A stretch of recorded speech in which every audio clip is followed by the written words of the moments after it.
I am black business. From the moment I wake until the time I sleep, I am black business. I am black business. Are you black business? I am black business. Do you support black businesses? I support black business because I am black business. Black Business Expo, one of the largest business showcases in the history of black business in the world. Sign up today at www.blackbusinessexpousa.com or call 919-308-9090. I am black business.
Dr. Eric Kelly III and a host of phenomenal speakers from all around the globe for this 7-day virtual event that you don't want to miss. The mission of the Black Business Expo is to raise scholarship money from kids all the way from high school all the way from college. The Black Business Olympics is one of the largest black business showcases in the world. It is an opportunity for businesses and companies to showcase their businesses globally. We are going to be giving away laptops up to $5,000 away to students. Again, I'm Olivia Appleberry, the founder of 2 Cents Finance and one of the speakers for the expo. I am so excited to see you there. For more info, go to www.blackbusinessexpousa.com or call 919-308-9090 and hope to see you there.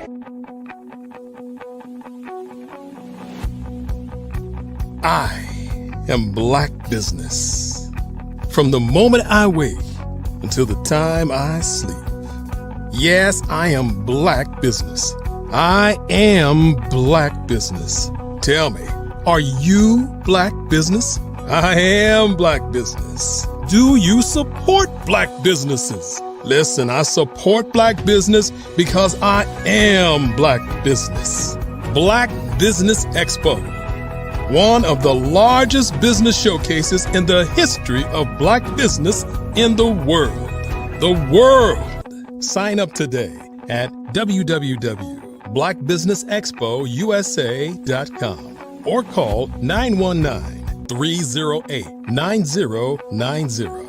I am black business. I am black business. From the moment I wake until the time I sleep, I am black business. I am black business. Are you black business? I am black business. Do you support black businesses? I support black business because I am black business.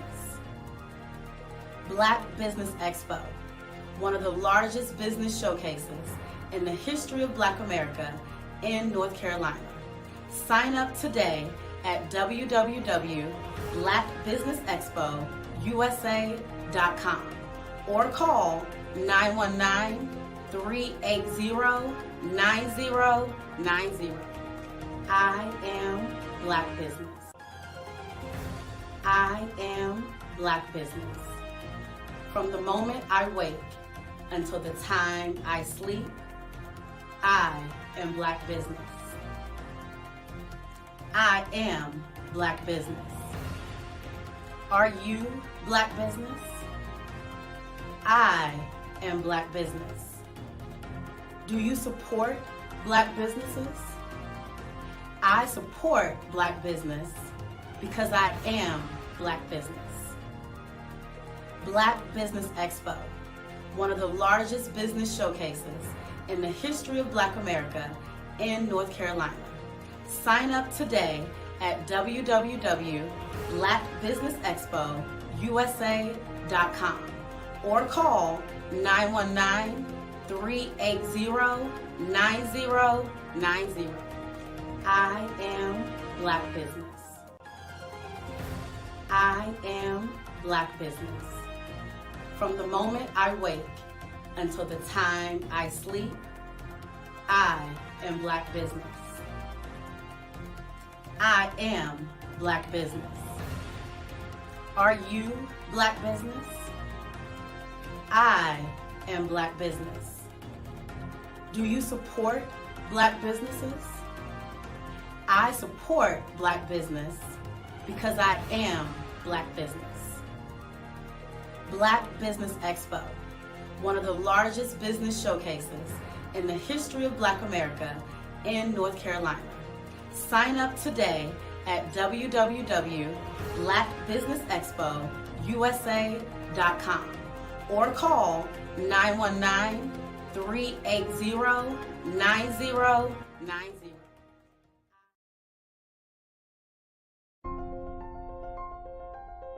What if you could build your own city? A place where every child can find nurturing people to help them achieve their full potential. A place where every adult can access job training support, where health education is abundant, where social justice ruled the land. A place without limitations. Welcome. You have arrived at STEM City, USA. It is what every city should be. A safe and trusted community where you find people and resources to help you become everything you are and beyond. STEM City is unlike anything you have ever experienced. It is a digital twin of the world around you, only better. STEM City is about energy and soul renewal. It is more than a digital world. You can almost feel the power of live cultural events, music, and theater. STEM City promises a better future for children with caring mentors and hands-on activities with dedicated tutors to support our youth. STEM City is your passport to a healthy lifestyle with weekly events addressing our community's many issues. STEM City is your financial well-being with helpful information on wealth management, career advancement, job training, and so much more. STEM City is the community you deserve. It is the city where your dreams can come true. STEM City USA, a place in the sky that is accessible to all who reach for the stars.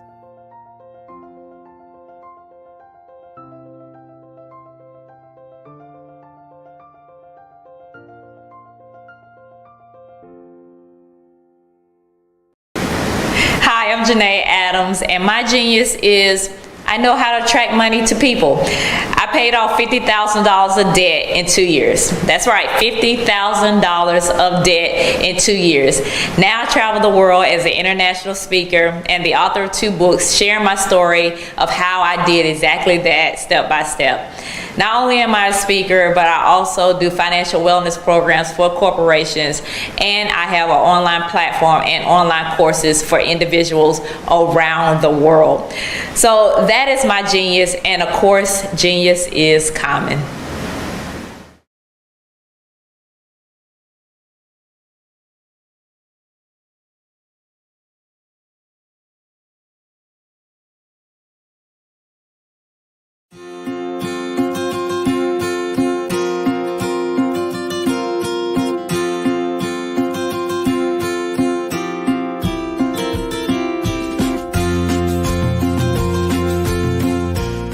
Hello, my name is Bo Shell. I am 11 years old And my genius is entrepreneurship, and my genius is calmness.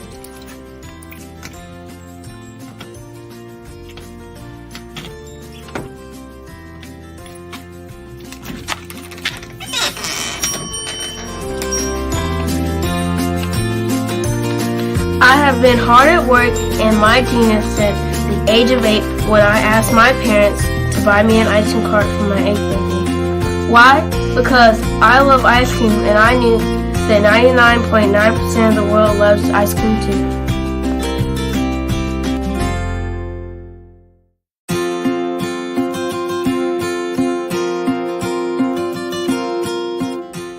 I started my business because I wanted to make my own money, give to my school's missionary, help my family, and buy my own toys.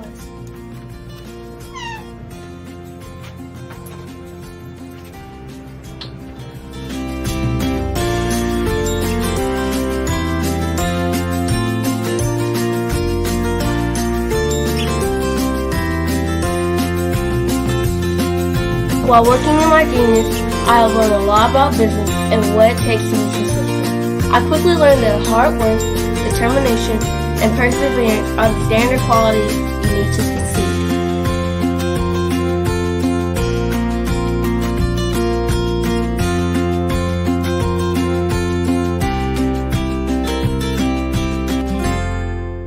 However, in my 4 years as a business owner, I have learned things that you can't learn from a book, like the true meaning of customer service. Great customer service is how you sincerely say thank you to each person who spends their money with you.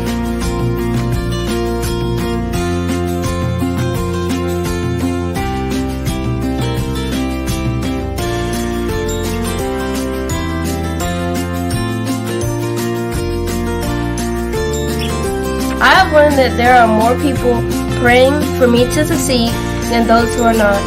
I have learned that people are always watching and are expecting great things from me. I can't imagine letting them down.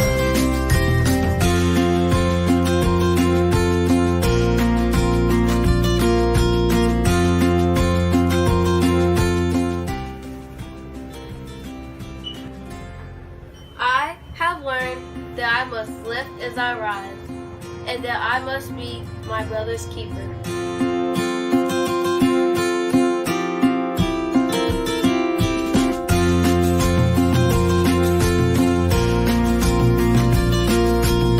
I have learned that it is very important to give back to the people, the causes, and the community where I live. I have also learned that once I become a billionaire, I will be well on my way to becoming a billionaire and to changing the world by providing jobs and opportunities to others.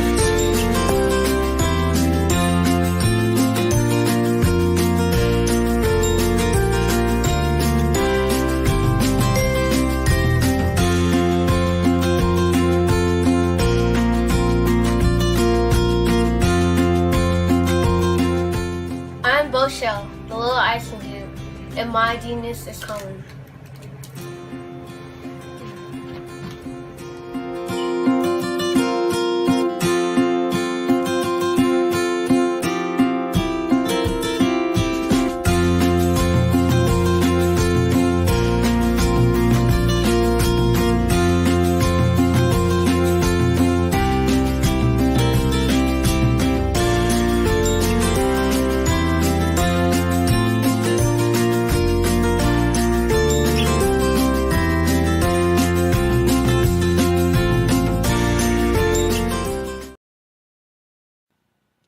Hello, my name is Kiasi Helm and I'm 14 years old.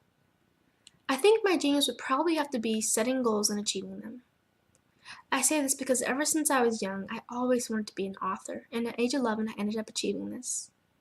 But not only did I end up becoming an author, I ended up becoming a public speaker, a publisher, a business owner, all these great things. The name of my business is Written by Kids Publishing Company. I decided to start this company because I thought it was important for me to help kids my age express themselves through literacy and just achieve their own goals. Because to me, achieving goals is the best thing in the world to feel. It's you just achieving things and aspirations that you set for yourself. And I know that everybody is capable of this, because even if you don't end up achieving the goal, you still tried your best, and that's the most important thing. And everybody is capable of this because genius is common. Thank you.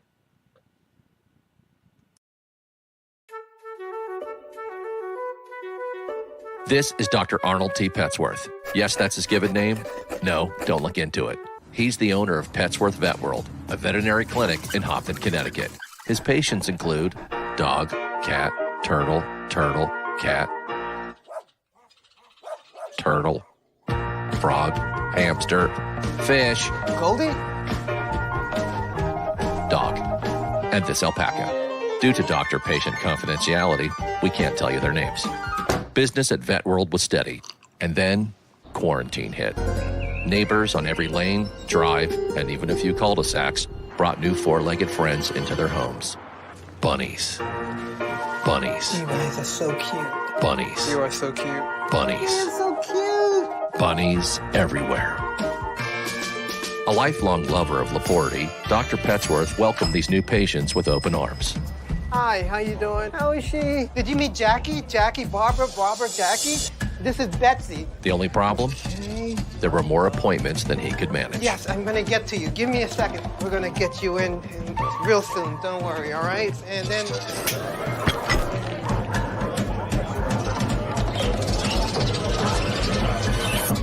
That's when Dr. Petsworth turned to his American Express business card, which offers spending potential that's built for his changing business needs.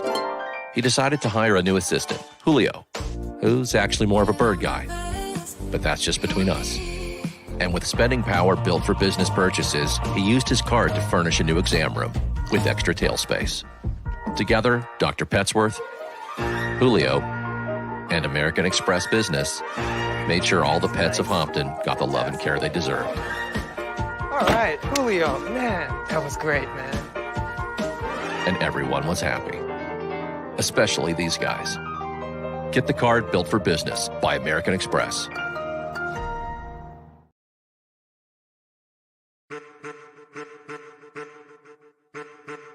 I am a child of the Most High God. He has gifted me in ways that I could not even imagine and didn't know.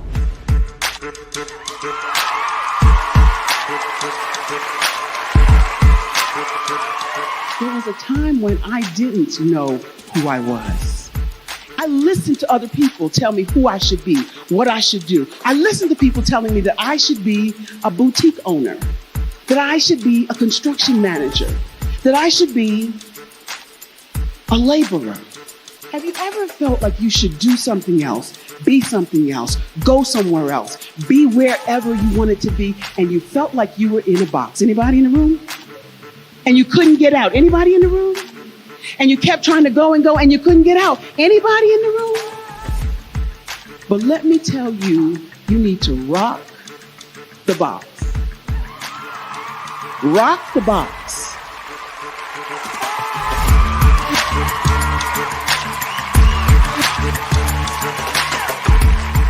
I am engaging, inspiring, and empowering.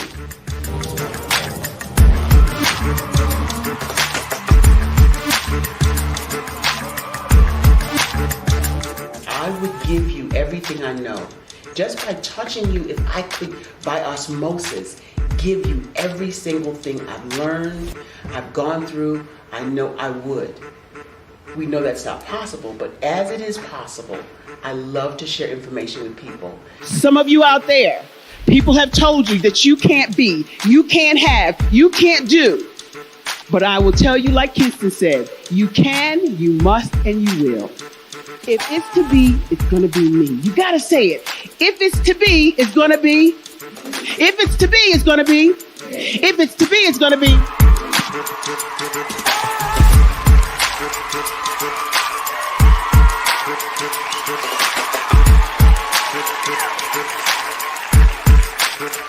Barbara is because she believed what her mama said about her and not what other people told her.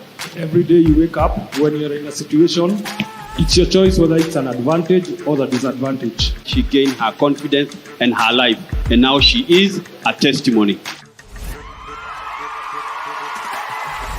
I can help you elevate yourself, then I feel like I'm elevating my own self as well. What you know and I know together can change the world.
Dr. Eric Kelly III and a host of phenomenal speakers from all around the globe for this 7-day virtual event that you don't want to miss. The mission of the Black Business Expo is to raise scholarship money from kids all the way from high school, all the way from college. The Black Business Olympics is one of the largest Black business showcases in the world. It is an opportunity for businesses and companies to showcase their businesses globally. We are going to be giving away laptops up to $5,000 away to students. Again, I'm Olivia Appleberry, the founder of 2 Cents Finance and one of the speakers for the expo. I am so excited to see you there. For more info, go to www.blackbusinessexpousa.com or call 919-308-9090.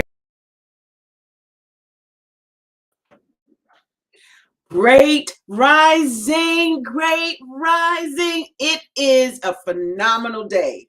It's going to be a phenomenal week. Great rising entrepreneurs, owners, thought leaders, corporations. Welcome to the Black Business Network. I am your hostess for this morning, Barbara H. Smith, known as the Celebrity Speaker Trainer. Why?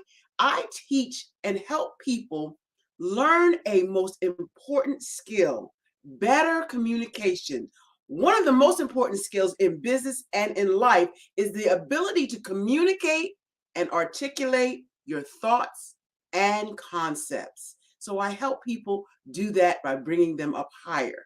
Now, I want you to know, although I am the CEO and founder of BHS and Associates, we have a team of professionals that help you do just that. We are this morning going through 24 hours, a network, a business network that's going to showcase Black businesses, business owners, entrepreneurs, and thought leaders worldwide. We have speakers from all around the country and the world, from North Carolina to London, Singapore, Africa, Japan, and cities all over this United States. The Black Business Network is a global community sharing its business knowledge to empower, inspire, and educate businesses and about business. So today, I have the incredible honor to introduce our first speaker, Dr. Eric Kelly III. Dr. Eric Kelly III is a visionary. He is an acclaimed business leader. He is an entrepreneur. His favorite love is artistry. He is an artist, a poet, a singer, and a community activist. He is the CEO of Black Business Expo USA and the founder of Black Business Olympics, one of the largest virtual global showcases in the history of Black America and in the world. I could say so much more about Dr. Eric Kelly, a mentor, a teacher, a servant. But right now, without further ado, let me bring to the platform the electrifying, phenomenal Dr. Eric Kelly III.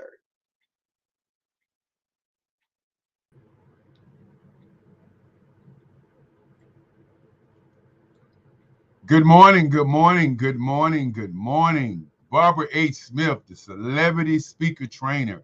You know, it's always great when I get a chance to stand on the stage with you. You know, you've been a shining star for us each and every time that we've done this expo. And we've done, you know, I believe this is number 9. And when you say number 9, you know, that's a divine number, number 9.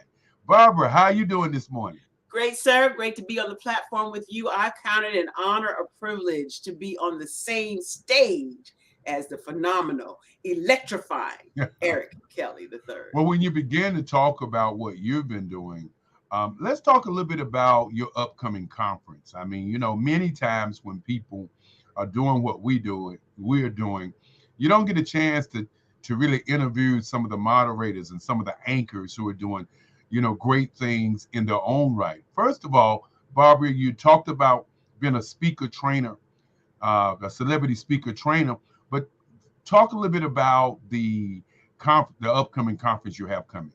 Sure, I would love to. On October 9th, 10th, 11th, and 12th, we are having one of the premier conferences called Sisters Empower Sisters to Advance. It's designed to amplify, empower, encourage. We have 6 phenomenal speakers and presenters that are world renowned. And it's designed for women who are thought leaders, who have tribes, who have a community, and they're always pouring out, but usually they don't get to get poured into. This is a pouring in. It's going to be held at a phenomenal location in Virginia Beach, Virginia, at the Marriott. And the Marriott is on oceanfront. It is not 3 blocks down, 2 blocks over, or across the street. It's on the beach. And so we're going to relax, rejuvenate, relate. We're going to get taught how to do sales. We're going to be shown how to do better branding. We're going to talk about unmasking and the mental health issues that a lot of women secretly press down. And we're just going to have a wonderful time. There's so many surprises and swag bag out of this world. It's just going to be a phenomenal time. If you're interested in coming, you go to bit.ly Sisters Empowered to get your ticket, or contact support at barbarahsmith.com. And there you have it. Hey, Barbara, look forward to all the great things you continue to do. I know you'll be here for, you know, a couple of hours, and definitely want to talk to you. And I want the people out there to reach out to you, reach out to your website, reach out to get the training that you give, because many times we feel that we know what we're doing, but you are the speaker trainer coach. Thank you, sir. I appreciate you. And I will see you. Genius is common. And I will see you on the other side. And of course, as we get prepared for a great day, a beautiful day in the lives of Black businesses from across the globe. And, you know, when you talk about the globe, you got to talk about what we're doing this morning. First of all, I want to thank all of the people who tuned in this morning. I'm Dr. Eric Kelly III. I am the founder of the Black Business Olympics. But a little backstory on the Black Business Expo. The Black Business Expo was started in 1991 back in Durham, North Carolina, by a young lady by the name of Lovella S., or as we say, Stancil Kelly. And Lovella Stancil Kelly was my grandmother. She started the Black Business Expo one day, and it was May 1st when she came into my office, into the offices of Kelly Worldwide, and she said, you know, I'd like to do an event that will bring Black businesses and white businesses together. And I was really wondering, what was she talking about? Because here again, I was probably about 25, 22, 23, 24, 25. And I was not really feeling this event that she was talking about. But My grandmother was a chief negotiator for the AFL-CIO. She was the lady at the plant where she worked, Gold Kiss Poetry, where she was the negotiator to help black employees to get raises and to kind of, I would say, not convince, but to talk to the bosses to get them to understand why it was important to get those raises. And so I sat in those rooms with her, rode around with her. She was a community activist and the whole nine. And this was something that she wanted to see happen.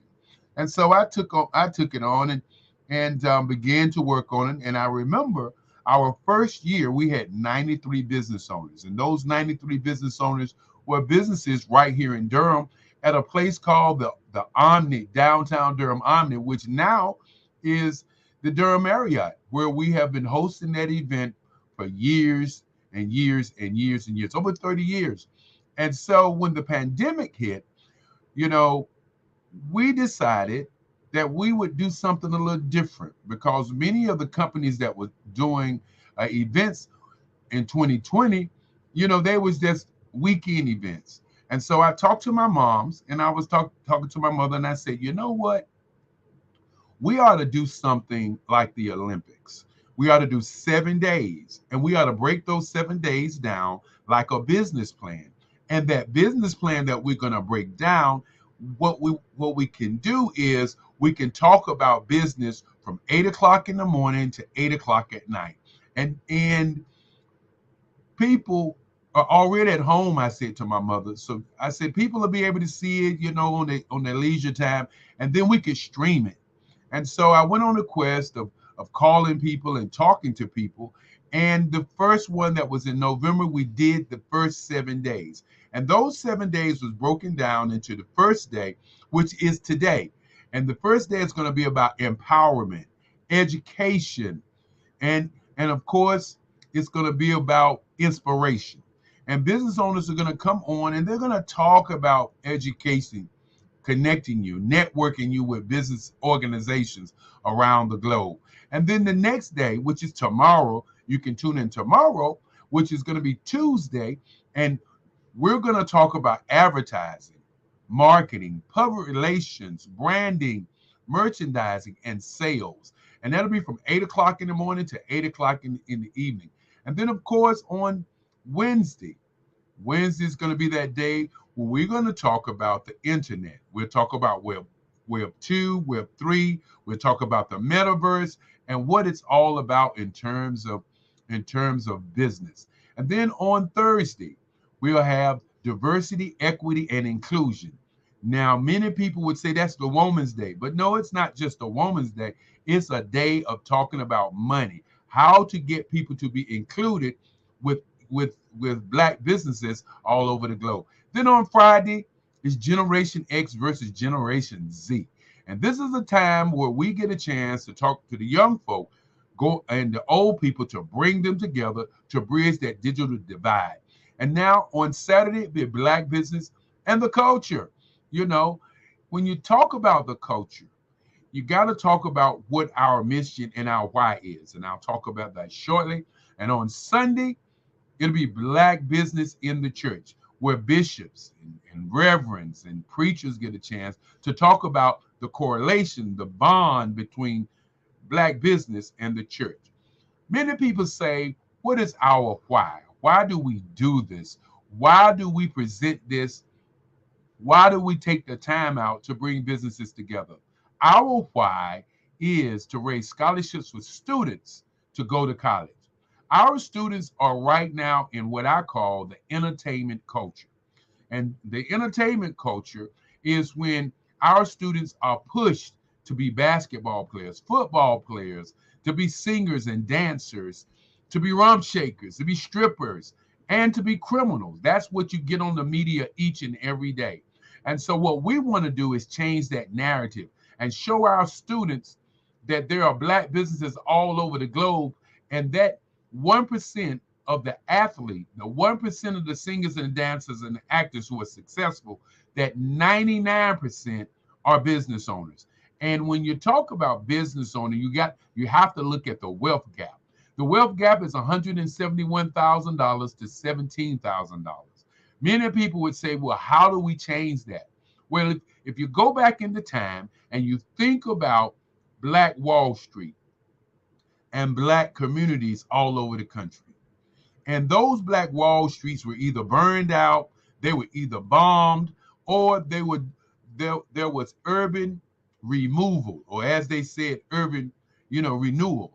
And when you think about those companies, here in Durham, North Carolina, in 1901, we were one of the first Black Wall Streets in the country. Then you have to talk about Seneca City. That's New York, which a lot of people know as the big park in New York City. And then, of course, out in Oklahoma, where over 400 businesses were bombed. Los Angeles, California, Oakland, California, where many cities were burned out. And so when you think about that for a moment, you think about all those Black businesses that were destroyed systematically in this country. Many people didn't realize that when things are destroyed, you have to start over. And when you begin to start over, you got to look for other resources. And so Black people began to look for other resources. And what that meant is they didn't start businesses over. They just started spending money. Now that $2 trillion that we represent as Black folk is real. And so that $2 trillion may have been the catalyst for what's going on with Black business today. Each morning we have a speaker to come on and talk about the state of Black business. And the state of Black business today is very, very, very interesting. When you look at that, Black businesses represent only $200 billion in this country. And then there's one company, Amazon, that represents $300 billion. So think about that for a moment. And I talked about the wealth gap. How do we close the wealth gap when we talk about those two numbers? Well, I submit to you this morning, the way that we close the wealth gap is for Black people all around the world to open up a business. The wealth gap would crumble if Black people all over the world would just open up businesses. So I want you to think about that today as you look at your business, as you think about why you got up this morning. Do you know what a Black business is? If you do, let's go out and support Black businesses. Last month was Black Business Month. Okay, February is Black History Month. What about the 365 days? What are we doing then? Are we just relegating Black people and Black business to just 2 months in the year? I submit to you that we must begin to understand that if we as a group are going to do great things, that we must begin not only to support each other, but to build for each other. Because if Black businesses was in your community, then we wouldn't have this conversation of poverty. We wouldn't have homelessness. We wouldn't have some of the ills that we have in our communities if we had the choices that many other nations around the world have. Now, when you think about the average age in the world, not the average age in Africa, which is 15, not the average age in Japan, which is 45, not the average age in Europe, which is 29, not the average age in America, which is 27, not the average age in Brazil, which is 35. We're talking about the average age. The average age in the world right now is 29 years old. And so I submit to you, if you're in business, if you're looking at not your blueprint, but your green print, and let me break that down for you just for a moment. The blueprint is your idea. The blueprint is your business that you're looking at. Your blueprint is what you think that your business is going to be. But your green print is how you get the profitability for your company, for you, and more importantly, for your community. What is the profitability? How do you get, as the young people say, to the bag? And as we continue to think about the average age, if you're a business owner and you are working to build your business on the backs of 30-year-olds, 40-year-olds, and 50-year-olds, then in 10 years, you're not only are you going to be obsolete, you're going to be out of business. So we need to begin to think about that as we move forward. What are we going to do with our business? Many businesses today are entrepreneurs. And what I mean by entrepreneur is a person who does everything with their business. I want you to kind of reflect on, why did you get in business? What is business for? Why are you doing what you do? Our why is to raise scholarships for kids. But more importantly, our bigger why is to build capacity for businesses all over the globe. I want you to understand one other thing that's very, very important when we talk about the state of Black business. When you talk about the state of Black business, you have to look at the landscape. And the landscape is, where is business headed today? I've talked about 7 days and 7 spaces that we need to deal with. Now let's talk about where business is heading in the future. What is the leap that's going on right now? Not the step, but the leap. The leap right now is the metaverse. How many hours have you taken as a business owner to look at the metaverse? What is the metaverse? What is cryptocurrency? What is Web3? What is the blockchain? Have you, as a business owner today, not tomorrow, not last week, but looked at where the future is? I keep saying that 1% of black people are in the metaverse, and the reason that I say that is that when you look at all the people all over the world and look at what they're doing, and then you look at what Black folk are doing, are we in the metaverse? Are we dealing with decentralization? And sometimes when you talk about the metaverse, you hear about NFTs, you hear about all these things, you hear about digitals, you hear about clothes that avatars wear, you hear about avatars. If many of these statements that I'm saying right this morning are foreign to you, ask yourself this question: why don't you know? The world knows. Why don't you know? The world is being involved. Why don't you know?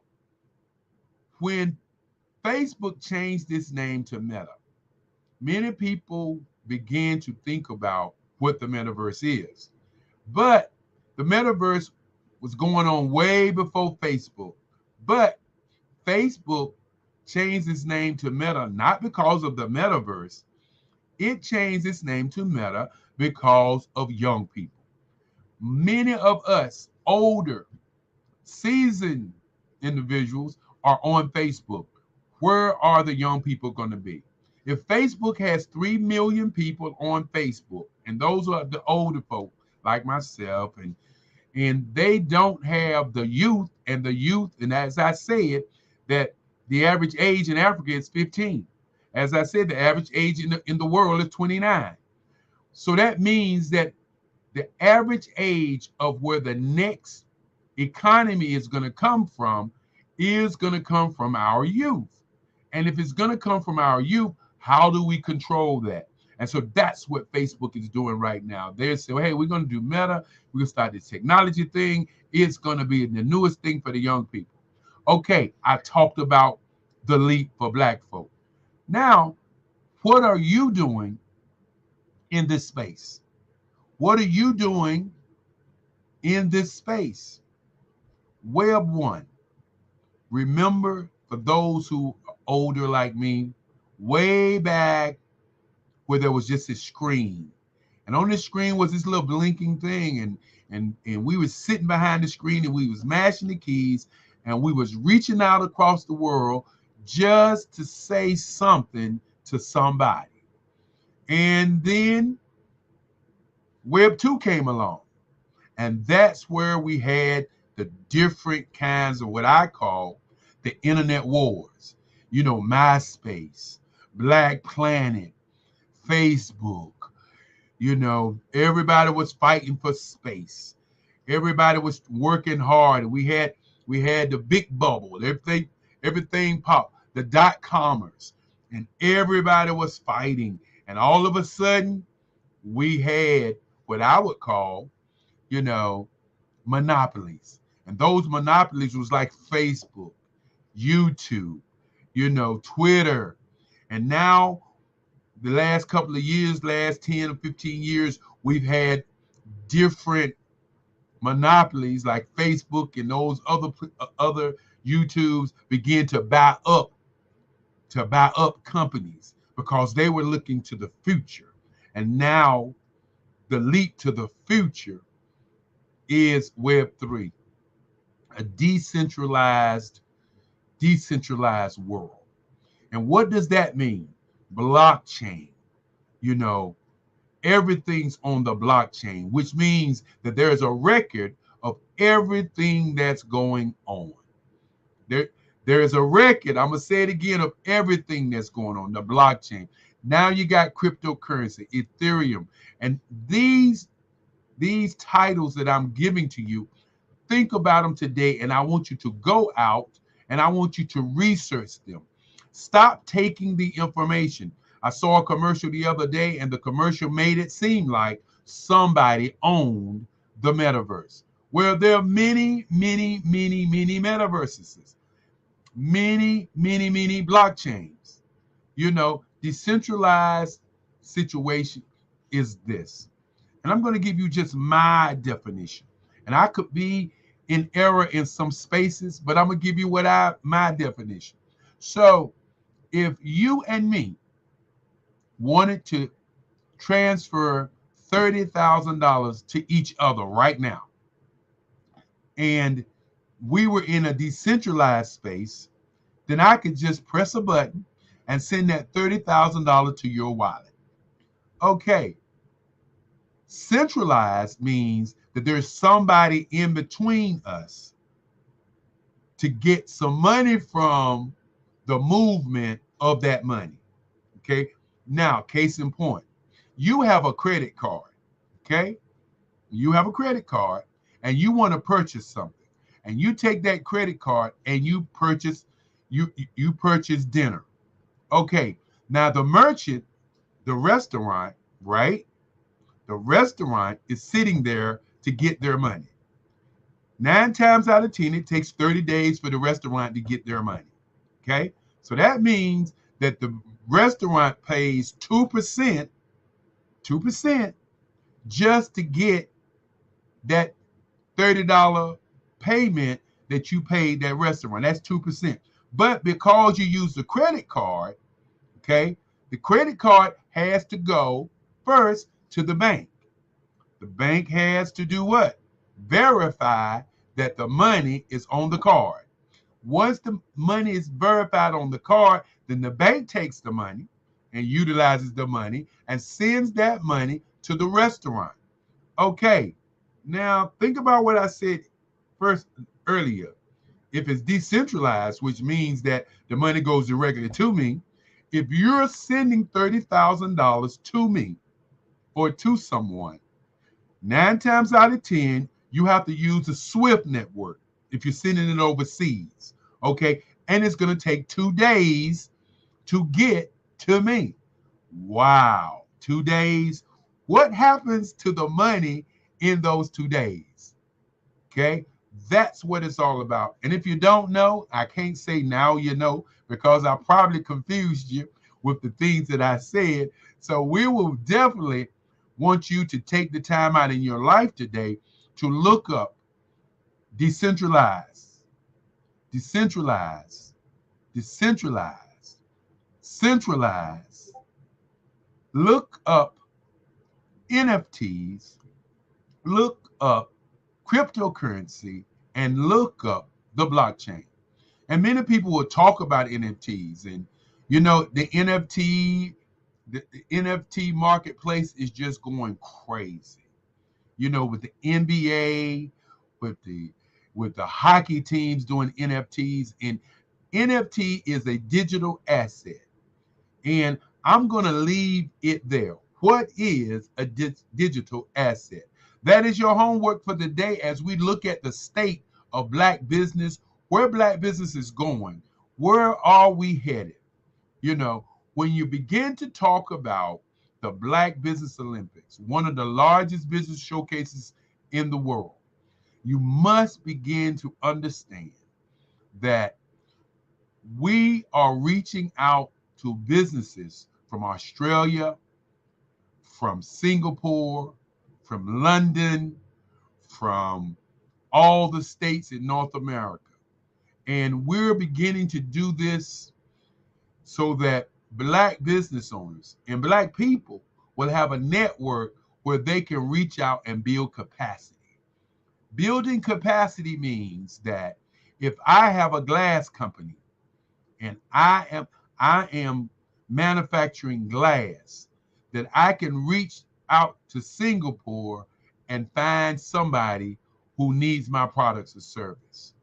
I want people to understand why they come on and speak. Why the business owners come on and speak. They come on because they want to share their information around the globe. Where can you share your information around the globe? How can you share your information around the globe? Well, you can share it on the Black Business Olympics. We have phenomenal speakers from all over the world who are not only excited to be here, they are ready to give you information to help you, to help our students to get out of the entertainment culture, to help our students to see Black businesses around the globe that are doing great things, to inspire, to educate, to communicate, to network all over the world. And of course, we continue to say to you that the reason we do it is to raise scholarships for our students. We want to send students to school to compete. Many times our students that go to school end up starting their own business. And starting their own business allows them to be independent. Earlier on, I said the Black Wall Streets in this world were destroyed. But the Black Wall Streets in our mind still rages on.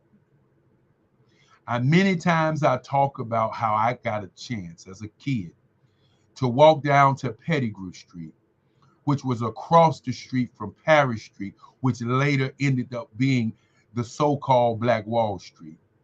And I was able to see the Regal Theater. I was able to see the Biltmore Hotel.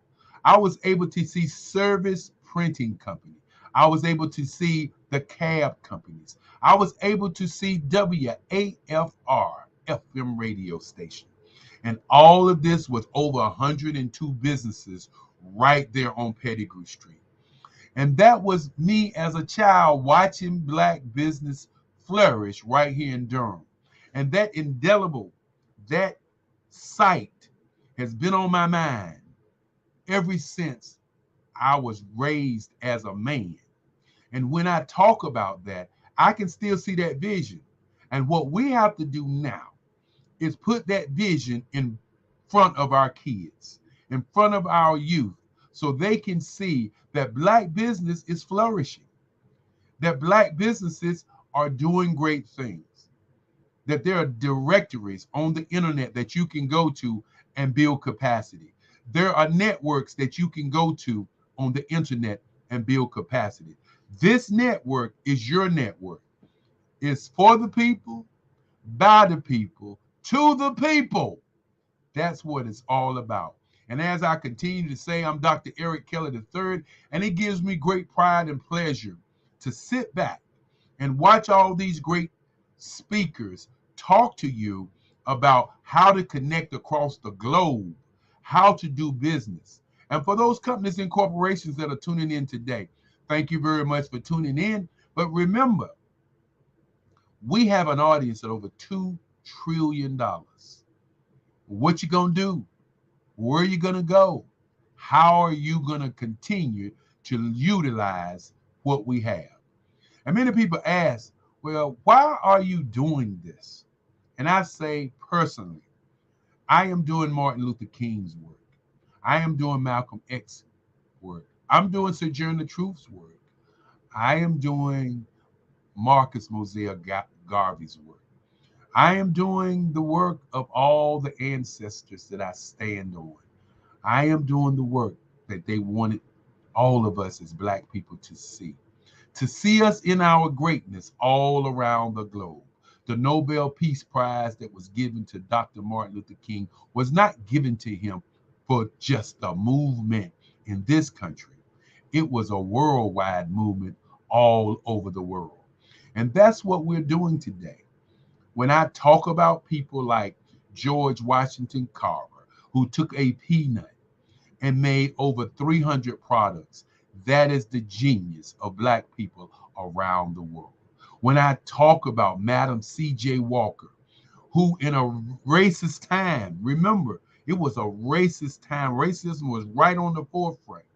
And she took an idea, a thought, a vision, and she took that vision and turned that vision into one of the biggest companies in the world. And if you're in business today, I submit to you, go and look at Madam C.J. Walker's vision, her management style, her advertising, her marketing. You will see a phenomenal woman. You know, she started out and she ended up with a university to teach people all over the world to do business. What are you doing to teach businesses? Where are the students that are in your area? I always say to Black business owners and to people, reach out to our kids. Step across that aisle. Stop living in the world of what you've been told. Stop living in the world of commercials. Stop living in the world of radio and rap. Stop living in the world of newspapers saying to you that we are 15, I believe we're 20%, but we are 15% in this country. But we represent 80% of the news, the negative news that we see. Think about that for a moment. Ask yourself this moment. If you're at home and you know a kid, a student, call them up. Tell them about the Black Business Expo. Tell them about the Black Business Olympics. Send them to YouTube. Send them to STEM City. Send them so that they can see Black business in their brilliance, in their genius. Send them to see what's going on across the globe. And as I continue to say, it's always great when I get a chance to say the state of Black business, because the state of Black business is thriving. No, it's thriving. We are moving to the future, and we are moving to a space that changes. The state of Black business each morning, where we will have a visionary, an innovator to talk about the state of Black business, the state of Black business in marketing and advertising, the state of Black business in the metaverse and the universe, the state in diversity and inclusion, the state in Generation X, Generation Z, the state in the culture, the state in Black business in the church, and the state of Black business and you. I don't want you to leave this week without getting something that changes your world. Ask yourself this morning, why are you here? Why are you here? What do you represent? You know, many of the great movements that have ever happened started because of the why. Not the what or the how, but the why. And our why is to help you as a business owner to build capacity across the globe. Our why is for us to change the narrative for our students to see Black businesses in their greatness and see that they can actually start businesses. Our why is because Black people exist all over the world. And it is up to us to break down the ideas and the chains of the negative things that we get about Black businesses all over the world. We could sit here and talk about all of the cultural things that are happening, but I don't want to talk about the cultural things that are happening. What I want to talk about this morning, as I've said repeatedly, is where do we go from here? What do we do? Where do we go? What do we do? And I submit to you, where we go is to the next space, which is the metaverse, which is the blockchain. I submit to you, it's no longer a step for business. It is a leap. Let's leap into the future. Let's leap into today. Let's find a Black business, go and support them. Let's look up a Black business. If you understand that right now we have a computer in our hand called the telephone, which is more powerful than the computer that the president had in the 70s, 80s, 90s, and 2000s. Think about that for a moment as we get prepared to go on a journey, as we get prepared to go to our next speaker, as we get prepared to do what we do. And with no further ado, I'd like to introduce to you the lady. Yes, we call her Barbara A. Smith, the speaker, trainer, coach. Yes, indeed. Not only is she the speaker, trainer, coach, she's a phenomenal woman doing phenomenal things as we get prepared for the next step with the Black Business Olympics. Hey, Barbara, how you doing? I'm back. Thank you so much, Dr. Kelly. That was very insightful. Some of the things that you touched upon, especially the metaverse that many of in our community don't know about. NFTs, you threw out some terms I'm a techie by trade, so I knew those terms and I'm aware of those things, but there are many of us in the community, especially business owners, that don't know. You said one really, really many powerful things, but one particularly powerful thing that in our mentorship, if y'all don't know, Dr. Kelly is my mentor. You said, and you always said to me personally, that many people won't do, and that's the R word, research. And so you challenged us to research the metaverse, to research all about the NFTs, blockchain, all about what's going on in decentralization. Many people, even after hearing it, we hope that they will research and find out more about it. We thank you so much, Dr. Kelly, for all of your work, for all of your vision, for all of what you're doing for the kids. And we want you to know we are grateful for everything that you do for all of us. Thank you so much. You know what? Genius is common, and we'll see you on the other side. Yes, yes, yes. We are definitely on a roll now. Do you know why we do this Black Business Olympics? Well, let me help you. The Black Business Expo's mission is to raise funds for high school seniors going to college and K through 12 who want to be entrepreneurs. This expo is a fundraiser. And if you would like to donate, please do. You can go to www.blackbusinessexpousa.com to donate to the scholarship fund. This is a scholarship. Many students want to go to college, and we have an obligation and an opportunity to give back. Let's do that now. Go to Cash App, BBXUSA. That's $BBXUSA. And look at the screen if you need some help. If I said it too fast, $BBXUSA to donate. Our goal is to contribute to the education of our students by giving them laptops and up to $5,000 for 10 students. Students, you can also register at the same place, www.blackbusinessexpousa, to be in contention for a scholarship. Every dollar counts. And I want you to constantly, I'm going to constantly remind you to donate to the scholarship fund. This is just not for grins and giggles. This is for a purpose.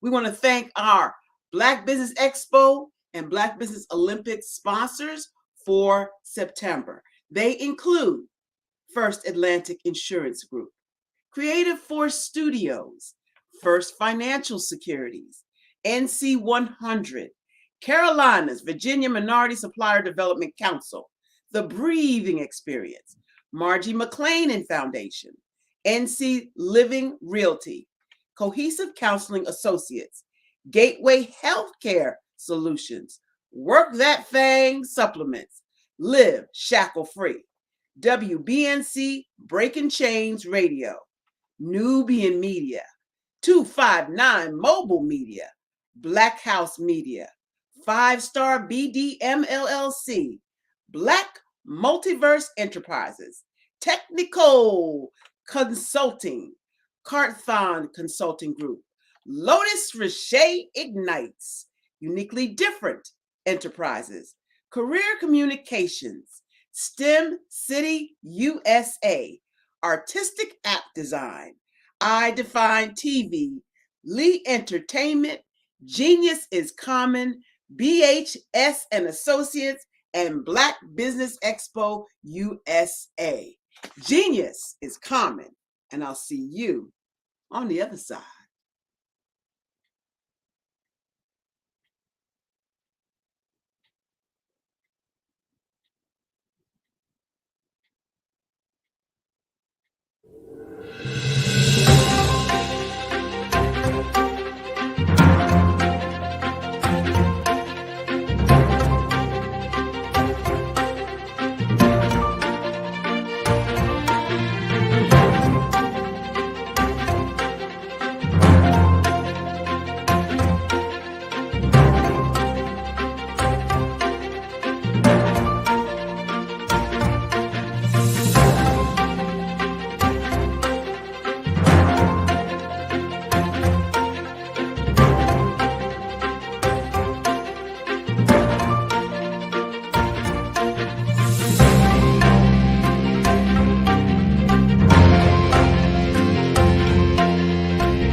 Dr. Eric Kelly III and a host of phenomenal speakers from all around the globe for this 7-day virtual event that you don't want to miss. The mission of the Black Business Expo is to raise scholarship money from kids all the way from high school, all the way from college. The Black Business Olympics is one of the largest Black business showcases in the world. It is an opportunity for businesses and companies to showcase their businesses globally. We are going to be giving away laptops up to $5,000 away to students. Again, I'm Olivia Appleberry, the founder of 2 Cents Finance and one of the speakers for the expo. I am so excited to see you there. For more info, go to www.blackbusinessexpousa.com or call 919-308-9090 and hope to see you there.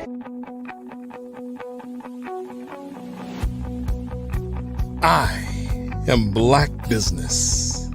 From the moment I wake until the time I sleep. Yes, I am Black Business. I am Black Business. Tell me, are you Black Business? I am Black Business. Do you support Black businesses? Listen, I support Black business because I am Black Business. Black Business Expo, one of the largest business showcases in the history of Black business in the world. The world! Sign up today at www.blackbusinessexpousa.com or call 919-308-9090. I am Black Business. I am Black Business. From the moment I wake until the time I sleep, I am Black Business. I am Black Business. Are you Black Business? I am Black business. Do you support Black businesses?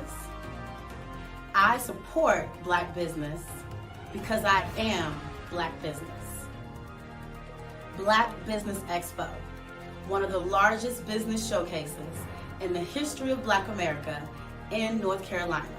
Sign up today at www.blackbusinessexpousa.com or call 919-380-9090. I am Black business. I am Black business. From the moment I wake until the time I sleep, I am Black business. I am Black business. Are you Black business? I am Black business. Do you support Black businesses? I support Black business because I am Black business. Black Business Expo, one of the largest business showcases in the history of Black America in North Carolina. Sign up today at www.blackbusinessexpousa.com or call 919-380-9090. I am Black business. I am Black business. From the moment I wake until the time I sleep, I am Black business. I am Black business. Are you Black business? I am Black business. Do you support Black businesses? I support Black business because I am Black business. Black Business Expo, one of the largest business showcases in the history of Black America in North Carolina.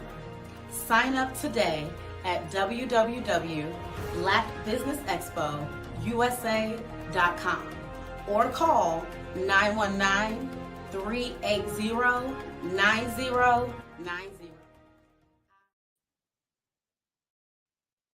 And we're back. If you're just joining us, great day to you, thought leaders, business owners, entrepreneurs. We are back here at the Black Business Network, where we are showcasing businesses from around the world. Oh, our next presenter, a woman after my own heart, Dominique Milton, is the CEO of the Carolinas Virginia Minority Supplier Development Council, known as the Council, or CVMSDC.org. As an intentional connector, Milton's goal is to create wealth by certifying, developing, connecting, and advocating for ethnic minority-owned businesses, MBEs. The council serves minority business owners and corporate partners in North Carolina, South Carolina, and Virginia. I present to some of you and introduce to others of you my girl, Dominique Milton. It's Barbara. It is so great to be back with you and to share this wealth of information with our viewers. Thank you so much for having me back. It's good to see you. It's so great to see you. You look marvelous. Like you slimming down and trimming down and stuff. What you doing? I'm getting ready for a really special birthday, so I'm doing a lot of things behind the scenes to get it right. Okay, so girl, when December comes, it's gonna be on. You're looking great. Is it coming up really soon? Because my birthday was last week. No, well, happy birthday to you. I'm December 27th. Okay. Anyway, do you know Genius is coming? And I'll see you on the other side. Absolutely. And I want to build on what you all heard earlier with Dr. Eric Kelly. He talked about the wealth gap. And as Ms. Barbara said, I am an intentional connector, and I'm a wealth gap closer. And so we have a 333-year wealth gap in America. What does that mean, folks? It means that it would take 4 to 5 lifetimes to close the wealth gap before there's an equal playing field, before we have the right education, before we're able to buy houses at the same level and save at the same level, invest at the same level, have the same level of businesses as non-minorities. That is daunting. 4 to 5 lifetimes. But that same study that found out that there's a 333-year wealth gap, Supplier IO, they have also found that if we are all very intentional, and if every corporation, if every MBE, minority business enterprise, is to increase spend by 1% with minority businesses, that's every company, that we could close that wealth gap in 15 years. So today we want to talk about other ways in which you can close the wealth gap. Dr. Kelly said, if everybody opens up a business, we can help close that wealth gap. That is one way. But today we're going to talk about 2 additional ways in which we can close the wealth gap. One of which I just explained to you, that's if everybody increases spend with minority businesses. That's every corporation, when you get ready to look for a new supplier, that you include minority suppliers in that search, and you invest time and are very proactive and intentional to hire a minority business for what you need to have taken care of, whether it's cleaning, whether it's building a new widget, whether it's a construction project, whatever it is. Think about hiring a minority entrepreneur to close that wealth gap.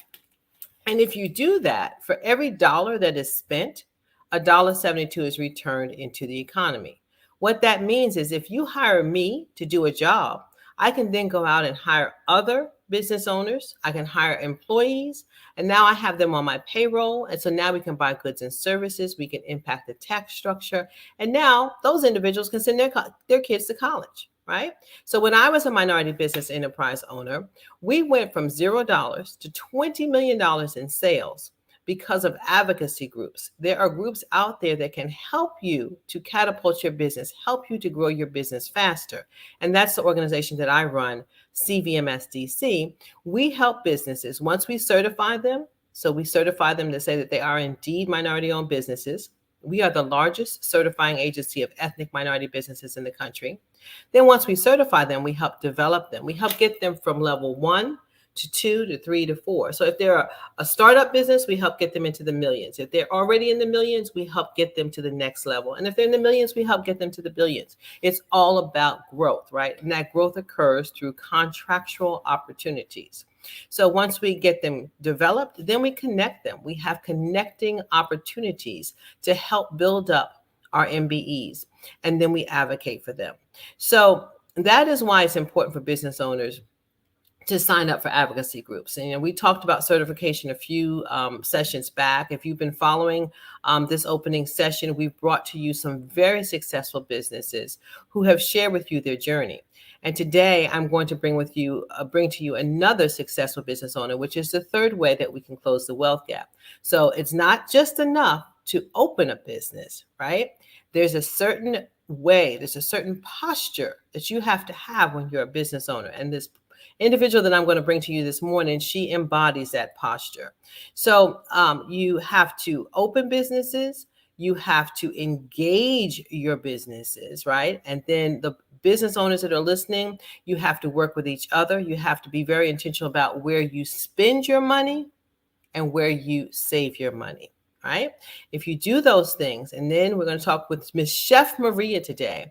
And she, again, is a model business owner. She joined our organization a little over a year ago, and she has hit every target that we, ask folks to hit. She is at every single meeting. She brings value to every meeting that we have. She has gone through our developmental programs. We've invested scholarship money to help her develop her business. She's been featured in our annual report. And now she was just invited to speak at our national conference. We're going to be 50 years old in October. She's been invited to speak at our national conference in front of 6,000 corporations and other business owners, because she always shows up, because she always brings value. She didn't just open her business. She learned how to build her business, and she's going to talk about how she's learned how to pivot her business. She is a professionally trained French pastry chef, and I want to take no longer than to bring to the table Miss Chef Maria. Chef Maria, come on down. Hello. Good morning. Hi, Dominique. How are you? Wonderful. Good to see you again. It feels like it's been forever. Well, it was just at our BOC conference where you became a rock star. Oh, that's true. Yes. So let us start. Just give them, I don't like to read formal bios, so I want you to tell what you feel is important on your bio. So let's start there. Give them information on your background. Okay. Well, good morning, everyone. I'm really excited to be here. And my story starts in the IT world. I was a computer geek, an IT professional for a very long time, 25 plus years. And my daughter was growing up and leaving home. So I was becoming an empty nester. And I decided I'm making phenomenal money being a contractor at this organization, but what do I want to do next? You know, when you're a contractor, you make phenomenal money, but you don't have the same career growth and benefits as employees do. So I decided to attend the French pastry school in Chicago. Now, this wasn't just a traditional, go off to school. I was a non-traditional student. I was a little older. My gray hairs aren't showing today. But I actually took Amtrak and for the 6-month-long duration of the program and rode Amtrak 5 to 6 hours a day, round trip for 6 months, 5 days a week, 224 train rides to complete the program. What fortitude? That is fortitude there. That was a minute ago now, because now I think about it and just makes me tired to even think about being on the train that much. But I still have the train tickets to remind me of the journey and the dedication and what I did. So I graduated with a certificate in French that I don't want to butcher the French language, so I won't even try and pronounce it, but it's a certificate of pastry arts. And that's where the story began. Since I was a non-traditional student, I knew that I didn't want to go work in a hotel or a restaurant or a cruise ship like a lot of my teammates or classmates were doing. So I opened a bakery. I opened my first brick and mortar bakery in a town called Normal. That's really the name of the town in Illinois. And that was where I started. Do you want me to keep telling? No, that's awesome. That's awesome. So, because it tells our listeners that, there's always a foundation to your journey. You don't just jump into a business, right? You have to have some type of foundation. You have fortitude, you have resolve, because you went through the fire to get that degree and you made a transition, right? So that was your first transition from the IT world over into the bakery world. So now fast forward to when we met. How did you find CVMSDC? I actually found CVMSDC at BOC, maybe about 3 years before I became certified. And I remember contacting your certification officer, and she said, I'll give you a pass so you can come, and check it out. And I went and checked it out. And she said, you can do everything except the matchmaking. And so I went and I participated. You know me, I'm not shy. So I dove right in. And I'm like, oh my goodness, this is phenomenal. I need to do this. And so I actually, and Dominique, you and I had met in networking opportunities at other events through Charlotte, but before I became certified, but I officially became certified in February of 2001. Wow. Yeah, that's what I was trying to make sure I got the year right. It can't be 2001. Oh, no, I'm sorry. Let's try 2021. 2021. Yeah. My baby was born in February 2021 of 2001. So she's no. Okay. I'm glad you caught that, because it didn't even register in my brain. So so I've been certified a little, over a year. But how that happened is I was in another cohort and they were suggesting, to come back and talk to CVMSDC. So I did. And when I did, the certification officer said, we happen to have a grant from a corporate partner who's sponsoring MBEs to become certified. And I was like, really? Are you kidding me right now? And so I did. Lowe's was sponsoring MBE certifications. And so I was able to take advantage of a 2-year grant from Lowe's to become certified. Now I still had to go through all the paperwork and Sure. all the, all the entire process, but I'm on it. It's just my detailed personality. So it was fairly straightforward to go through. Excellent. So I want to give a shout out to Lowe's, because during COVID, we had several companies that stepped up and gave certification money so that business owners like yourself could go through the process for free. And I also want to back up and I want to explain to our viewers about certification. So when I was a business owner, I was woman owned, minority owned. We were 8A certified. We were certified in this council, a few other councils. So, some people look at certification and say, oh no, it's daunting, right? There's so much paperwork, but I don't want to go through all that. But once you go through it, and your paperwork should really be in order anyway. We talked about that in the past. If your paperwork is in order, then you're able to go to banks. You're able to talk to folks about grants. And so you always have to have your paperwork in order. And I know Chef Maria has her stuff in order at all times. So she went through the process very fast, right? So once you went through the process, you got certified. Now you're with this advocacy group that can help you grow. Talk about your journey and how you engage with us, because that's really what I want our listeners to understand. It's not just enough to have a business. You have to invest in that business. You have to invest time. And when you join these organizations, you have to, you're in my phone, right? So you can call me and I can call you. It's not who you know, it's who knows you, right? So I called you, I think it was on Friday. It might have been on Saturday. I called you on Friday and said, let's get together on Monday, right? And you were like, absolutely, because you always say yes. You're always at the table. And viewers, you have to be at the table in order to eat. You cannot partake in opportunities unless you're at the table. And Chef Maria is always there. So Chef Maria, tell us about your journey through our developmental program. Right. Absolutely. Well, the first part that you asked on there is, you notice what I'm wearing today. I'm wearing my chef jacket. I always wear my chef jacket. That's part of who I am. It's my brand. So when I got certified through CVMSDC, everything was virtual because we were already in the pandemic. So all the meetings that were taking place in person were now virtual. And as awful and daunting as the pandemic was, it became an opportunity that everything was virtual, because in CVMSDC, we have something called ring meetings, regional industry needs groups. And there's 6, correct? There's 6 of them, yes, absolutely. Okay. And I was able to attend all of those meetings where you're in front of the smaller businesses, but in front of the corporate giants like, Lowe's or Microsoft. Or, Dominique could tell you all the corporations that are certified are corporate partners within the organization. There are 1,500 corporate partners nationwide that we have. Yes. Yeah. So just imagine if they're showing up on these meetings and you're in front of them and able to explain the value that you have, or more importantly, the problem that you can solve. Because organizations want to know, how can you help me with the problem?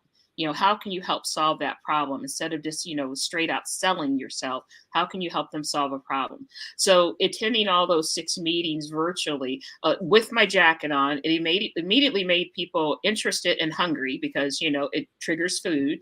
But it started opening up questions. And so that was how I was able to get exposure for my business once I became certified, because nothing was taking place in person at that point. And I did a virtual team building activity through desserts. I call it a baking experience for Dominique's team. And they saw how wonderful it was. We made strawberry shortcake and we did it virtually. Fabulous. Yes. Thank you. And it works. You can do baking experiences virtually. You don't have to be in person if you're not at that point yet.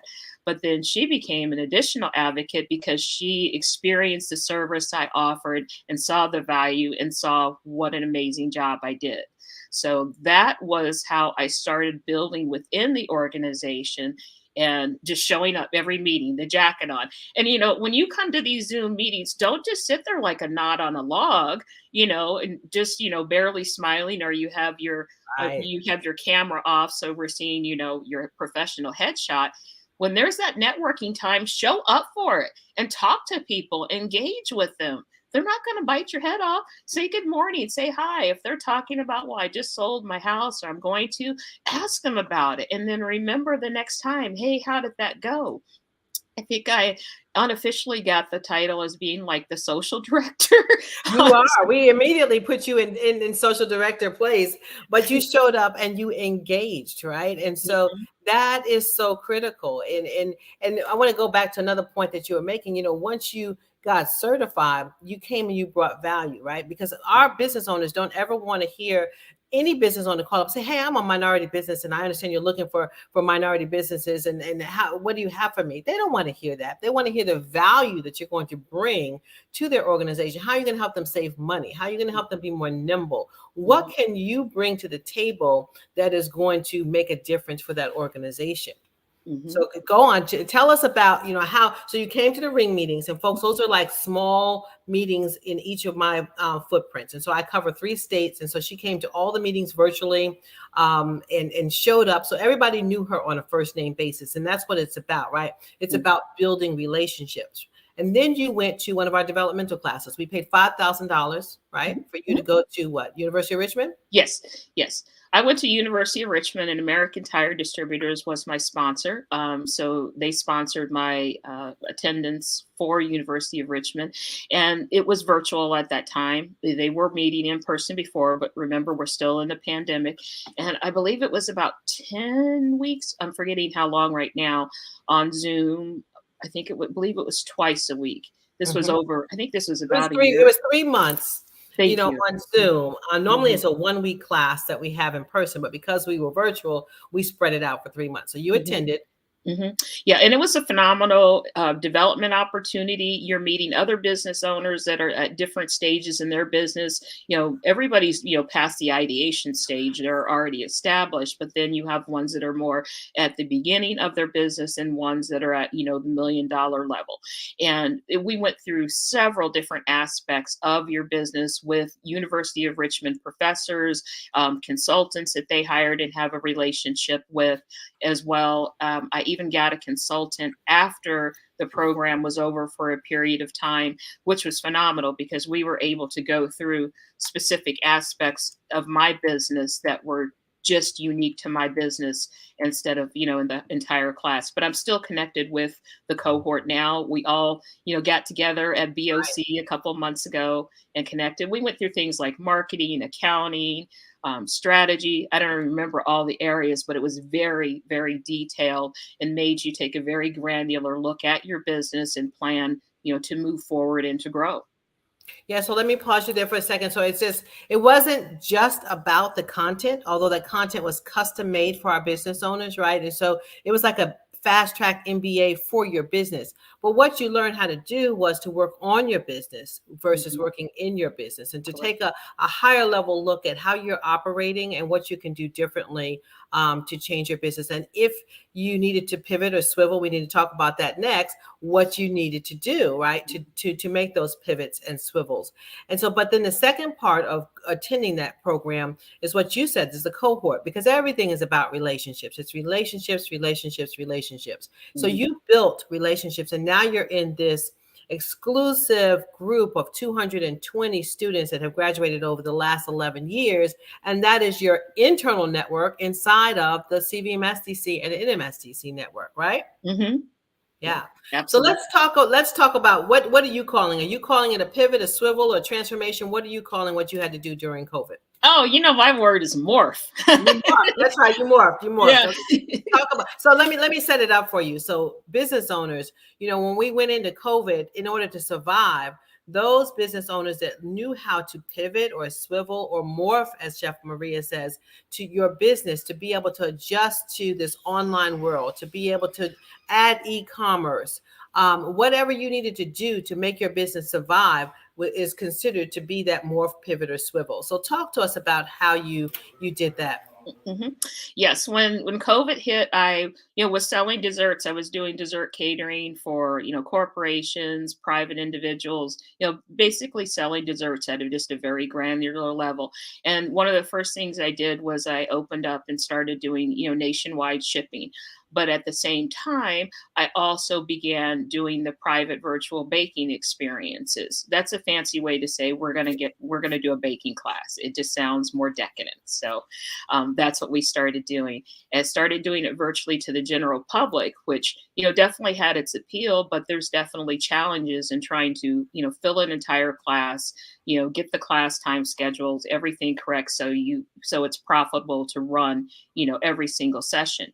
But after that time, I think it was in February, I got certified, and then I started offering the baking experiences to the corporate partners and other MBEs and CVMSDC. Now I have to tell you, just wearing the chef jacket and being the pastry chef, I mean, nobody's going to hire me to bake them some cupcakes. You're not at the level that I'm looking for, but they will hire me to do a team building activity, because everybody was trying to connect and reunite and thwart isolation and all the negative things that went along being in, working remotely.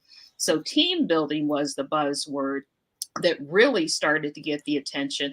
And that's when the morph began, is I added value and I was solving a problem. Now the focus on DEI baking demonstrations came later, so I'll save that for a little later, but that still resonates and solves a problem or gives a unique and innovative way for organizations to explain what DEI is and why it's important to their organization and their work culture. But that was a morph. So let's think of it this way: going from selling cupcakes and brownies, Right. and decadent desserts, to I'm doing team building and DEI baking demonstrations for you.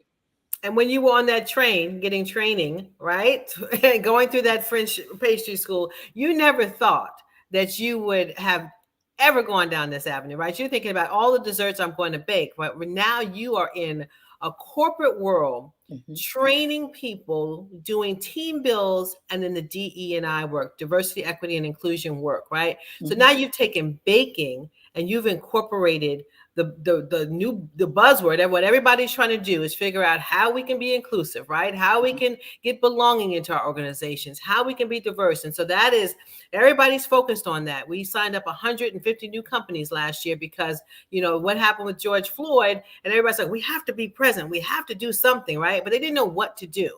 And here you come and you're teaching them, okay, we can take a baking class and we can teach your C-suite on about diversity, equity, and inclusion. Talk a little bit more about that. I want to hear how you incorporated DE&I into baking. Yeah, and that's what I'm going to be talking about at NMSDC, when I'm the speaker as well. But yes, that's an innovative approach that, I don't want to say nobody's doing it, but everybody I've talked to, they're like, wow, that's unique. I haven't heard that before. Nobody's doing it. You're the first. I always try and be the trendsetter. It's just how I am.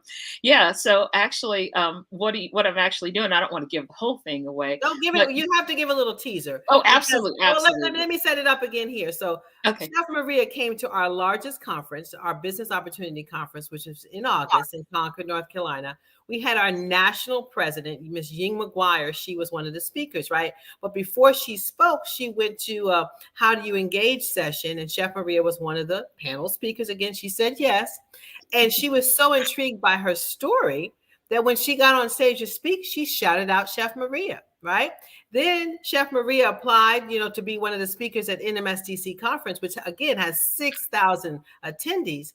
And the president picked her to be one of a very few to come and speak at NMSDC. Now, understand at NMSDC, we have all those 1,500 corporate partners that are going to be there. So all the Fortune 500, Fortune 100, everybody's going to be there. Then you have all of our business owners. And so you have a platform to speak and let folks know about this new morph that you have. So do share. I mean, we definitely want that little commercial here. Absolutely. And you won't spill all the beans because you have a different audience here, but we want to know what you're going to say. Okay, absolutely. And I'm working my network. So everybody I know, I'm telling them I'm going to be there and I'm a speaker. So everybody knows that I know they know. But anyway, I'm breaking down each one of the pieces, a piece of D, E, and I. And I'm going to apply a concept relating to dessert, because I am on the pastry side, to help tell the story. Because I think it's very easy for organizations to have this, have this initiative, everybody has it, but for people to really understand. So if I can take it out of, people, black people, brown people, people of different colors and different ethnicities, and apply it to dessert and food, and showing the diversity, the inequity, and the exclusion, to say, okay, what did we miss? And so it really resonates with individuals. And I've got a whole thing I'm mapping out. I keep mapping it out and changing it, mapping it out and changing it. But I'm very excited because I want people to see. I think we all, my goodness, we fall asleep watching Food Network every night, or the greatest British baking show. So if I can actually tell this story through food and dessert, I think it will really resonate with individuals. And I think my phone will be ringing off the hook after I conclude that session. That is awesome. That's awesome. So give some specific examples. Talk to our audience about what you did with ATD.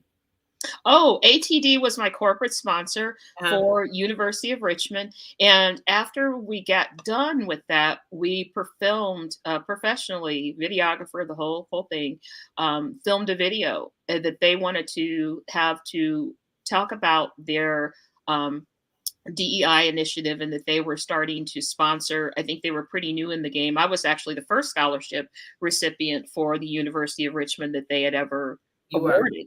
And so we filmed a video, and had desserts, and talked about the value of the scholarship, the relationship with ATD, where I was taking my business. And we even showed different portions, like the virtual classes, different online class, virtual, in-person classes. And they're just trying to partner with me to help me continue to move my business forward. And you actually had a cooking session with their C-suite, right? Yeah. Oh, yes. Thank you. I forgot. I'm sorry. Yes, we did that. It was actually on site at the manager's home with his team, present, and it was on-site baking experience. And I think we did strawberry shortcake. We did yours virtually, but we did theirs on site.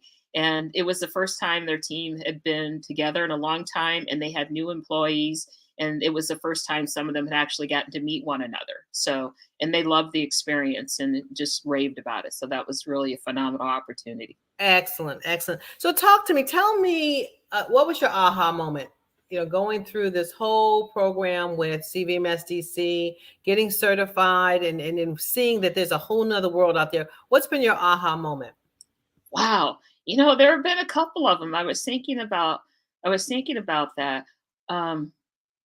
I think the aha moment was when actually what was that? I'm trying to remember what the call was we had, but there was a corporation that was on the call. You might remember when I say it. It was one of the virtual events we had, and Amera Health Caritas was on the call. And I remember, contacting them, following up when I'm on the, different web trainings and things we have in corporate partners there. You always try and reach out to them, and follow up. And it took a while, but then at a point, they were finally ready for my services.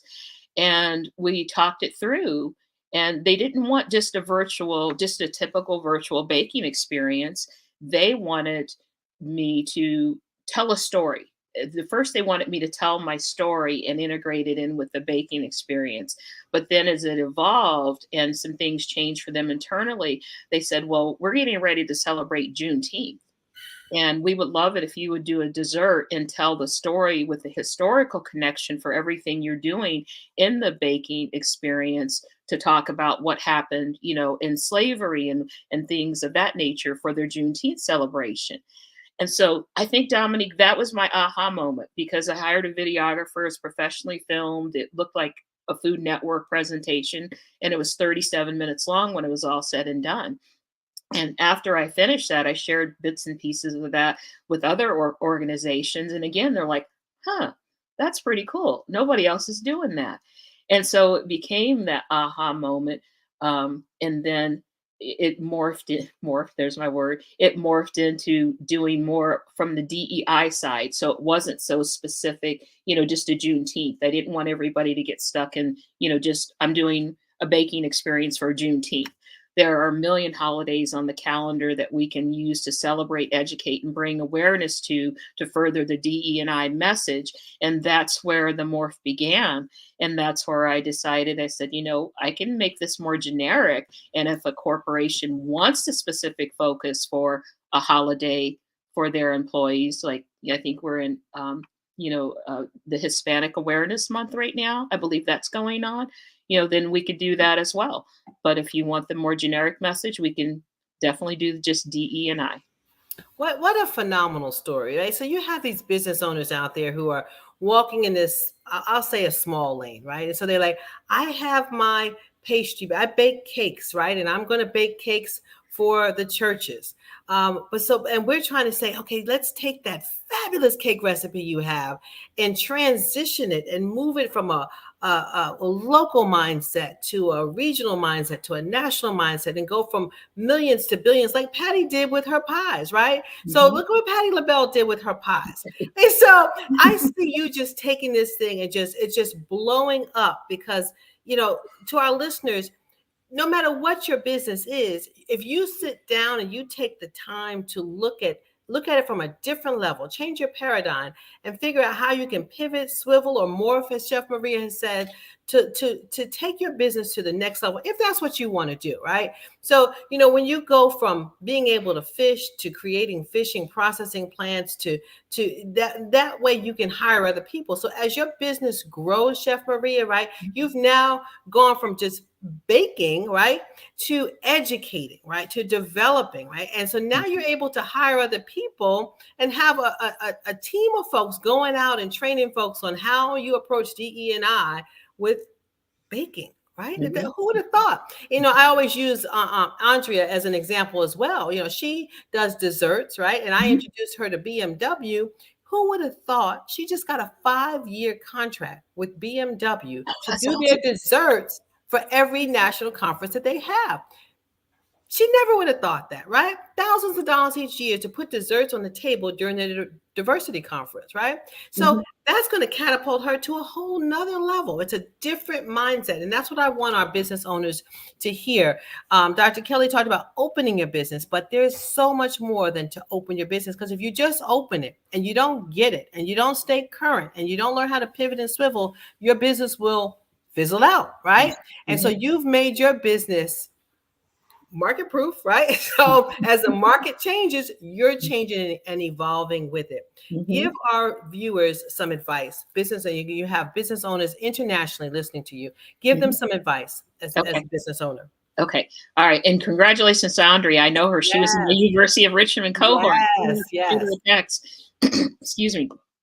I think the most important thing is to definitely engage. You have to engage. You have to show up. You have to be present. You have to follow up. Dominique said it earlier, but I'll say it again. It's not who I know, it's who knows me. And not just who knows me, but do they really understand who I am and what I do? If they just go and tell somebody, well, she sells cupcakes, then that's not very beneficial to me. But if they're sharing the message that I do DEI baking demonstrations or I do team building, then they really understand, what I'm doing. Also, like I said, I like the word morph instead of pivot. You have to be aware of what's going on in the marketplace and the goals that you have for your organization, your business, and that fit with, where you're at in your stage of life as well. I've been baking desserts for a long time and just, was ready to do something a little bit different. So I think that's very important as well. And oh my goodness, take advantage of opportunities. You can, be strategic and be respectful, but, what is that expression where ask for permission, don't ask for permission, ask for forgiveness later. Ask for forgiveness. Yeah. Just get in there and do it. Right. Oh yeah. I mean, I'll email, I'll call people, however, whatever contact information I have to get to them, I will engage with them to see if I can help assist them to solve a problem. And you have to be assertive, and I say aggressive, but not in a negative way. So you continue to move forward and you're engaging and people know who you are, the value that you add. Being a wallflower doesn't get it. Showing up on the virtual calls and not engaging with the people there, doesn't get it. It's not going to move you forward. You just have to keep engaging with people, engaging and following up and looking for those opportunities. And, in looking for those opportunities and following through on them. And that's how I've gotten it. There's no secret sauce. There's no secret recipe. But that's how I've gotten a lot of the opportunities that have come to me, because people know who I am because of being engaged and being involved, and they understand, what I do. Right. And thank you for that. And so it's and we're going to take it another step further, right? It's not just them knowing you, right? But you bring the value. And I remember we had a going away party for the BMW person. And so we were just the first event we ever had coming out of COVID. You drove all the way there to be able to meet Louise in person, and you showed up, right? And so you showed up. And so now all these people that have seen you on screen and now seeing you in person, but you said, hey, I think it's valuable for me to show up and feed into that relationship equation, right? And relationship equation, folks, I want you to understand, you can't just take, right? It's a balancing scale. You have to be able to give. You bring the value, and when people know that you're bringing value, and every time the phone rings, it's not always Chef Maria asking for something, right? It's a balanced equation, right? And so when your phone rings, people answer. When I called you, you said, sure, absolutely, I will be there, because you're always in. So I want to reiterate, folks. She got involved, and after a year, she went to one of our developmental programs. That's $5,000 investment. Then she made our annual report. She got a centerfold spread in our annual report, and now she's going to speak at our national conference. And she's here with us today to share with you her journey. So I could not think of a better example of a business owner who has been able to take something basic, right, baking, and morph it into just a multi-million-dollar business. We're going to claim all of that for you, Chef Maria, right? Morph it into a multi-million-dollar business where she is now a commodity that every business in America can utilize. And not just the big businesses, but small businesses as well, right? So business to business. And that's what we talked about earlier.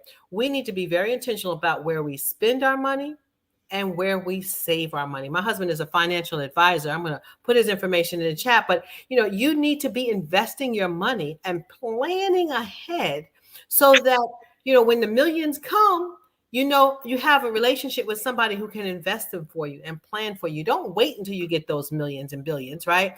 Be planful ahead of time, folks, and be intentional. Are you using a Black bank, right? Do you have a Black financial advisor, right? How are you positioning yourselves to be ready for the next phase? Because Chef Maria is about to blow up, folks, and we're going to have her back to tell her story after she goes to NMSDC and after her business just starts to go through the roof, so that you can say, I knew her when she was talking about this dream. I knew her when she made that morph and she started to go after corporate business, right? So I'm so excited for you, Chef Maria. Thank you for joining us today. Absolutely. I'm going to close out with some other information for our viewers. We have our MBE Summit coming up, Chef Maria. Chef Maria, I know will be there, but this is important for you folks. Our MBE Summit is a training opportunity for business owners. And I learned at BOC that a lot of businesses don't have an entrepreneurial operating system, right? I didn't know what it was, but I found that 3 of my top business owners had operating system models. So I went and I did the research. Dr. Kelly says, do your research. There are all different types of operating system models. So I went and I hired a consultant to come and teach our business owners about how to create an operational model. So on December 5th, we're going to be in Greenville, South Carolina, and we're going to be working with an operational consultant to teach you for 3 hours how you design your business operational model so that you are more efficient and effective and you're working on your business. And then the next day, we're going to talk about readiness. Are you financially ready? Is your business ready to go to the bank and ask for money? Financial readiness, HR readiness. Are you using a company like ADP or someone else to help you with your HR so that you're not making missteps when it comes to taxes? Then we're going to break out our group and we're going to have a retail readiness. Any person out there that have a retail product, folks, we want you to be able to be retail ready. That means that your product is ready to go to the shelves. So we're going to have a retail readiness program with Monique and Chevalo Wilson DiBriana, who have taken their product from the kitchen to national distribution. So they're going to be there to train you, and I'm going to be giving away some scholarships.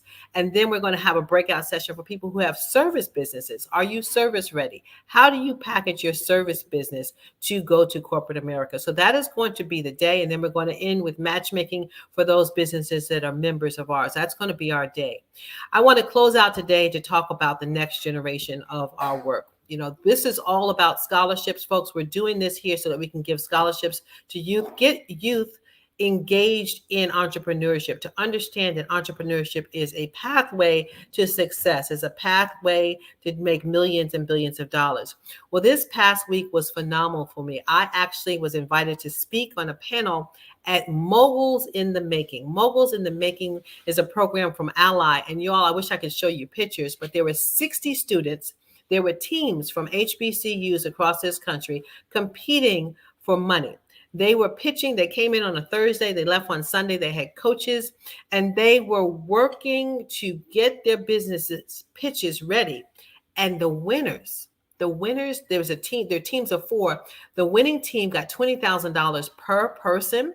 And then they had $15,000 as a second prize and $10,000 as a third prize. My numbers might be a little bit off, but I know the $20,000 for the winning team is actually accurate. But to see these students, the light bulbs going off, for them to understand how to solve a problem and present it as a business idea, and to be able to win this money to catapult their business, Ms. Barbara, it was phenomenal. And that's what we're talking about, right? We want to get these K through 12 students ready for business, but then when they get to college, they need to learn how to catapult that and tap into all those resources that are available. And Ally was there providing this Moguls in the Making program. So if you have never heard of it, do your research, tap in and find out about it. So I invite everybody to join us at MBE Summit 2022, December 5th and 6th in Greenville, South Carolina. The information is in the chat. And Ms. Barbara, I thank you for having me back. Dr. Kelly, thank you so much for having us. And I hope that our viewers will tune in for our next session when we come back. I think it's going to be in December. Tune in for the next session where we'll be bringing you more very successful entrepreneurs. Thank you so much, Ms. Barbara. You are a phenomenal asset to this. Don't want to mess it up, to the council. Let's put it that way. And you have brought Chef Maria. What an amazing, amazing person, and thing she's created. Yes. To show business owners that it is possible, and you just have to put the work in. www.cvmsdc.org is where you want to find all this fabulous information. I'm going to see if I'm available for the summit. I'd love to come down to Greenville, South Carolina, and glean some more nuggets for my service business. So yes. Thank you so much, Dominique, again, for being here. I always look forward to seeing you, and your genius is common. We'll see you on the other side. See you on the other side. Thank you so much. And be my guest at that summit, okay? Just reach out to me and you are my guest. All right. I love it. Thank you. So bye-bye. We are here today and all week to promote the Scholarship Fund. The Black Business Expo's mission is to raise funds for high school seniors going to college and our K through 12 entrepreneurs. This expo is a fundraiser for students. You can go to www.blackbusinessexpousa.com and apply for the scholarship. The scholarship fund can be funded through Cash App. So go to Cash App, $BBXUSA. That's $BBXUSA.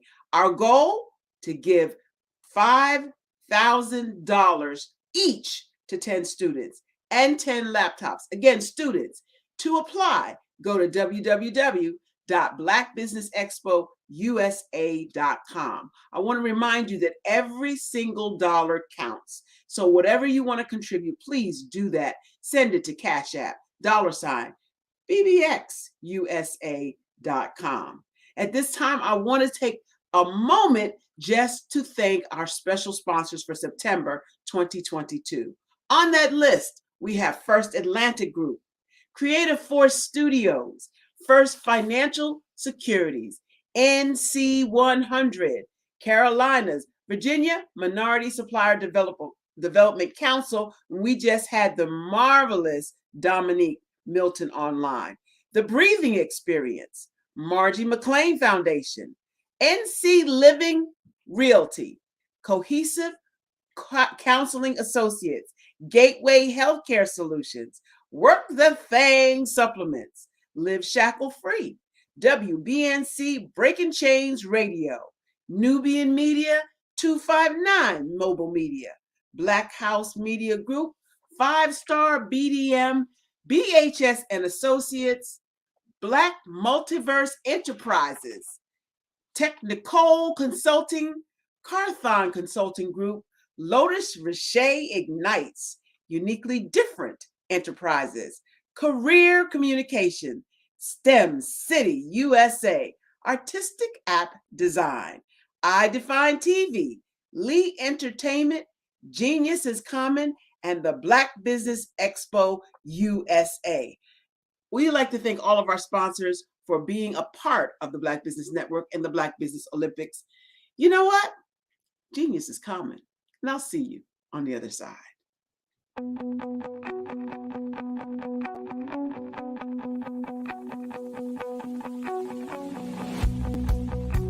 I am Black business. From the moment I wake until the time I sleep. Yes, I am Black business. I am Black business. Tell me, are you Black business? I am Black business. Do you support Black businesses? Listen, I support Black business because I am Black business. Black Business Expo, one of the largest business showcases in the history of Black business in the world. The world.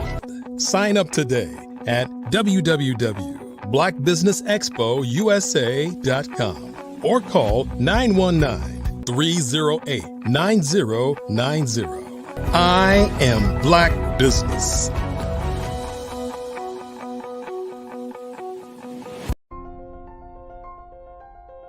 What if you could build your own city? A place where every child can find nurturing people to help them achieve their full potential. A place where every adult can access job training support, where health education is abundant, where social justice ruled the land. A place without limitations. Welcome.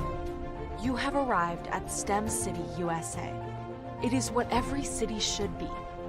A safe and trusted community where you find people and resources to help you become everything you are and beyond.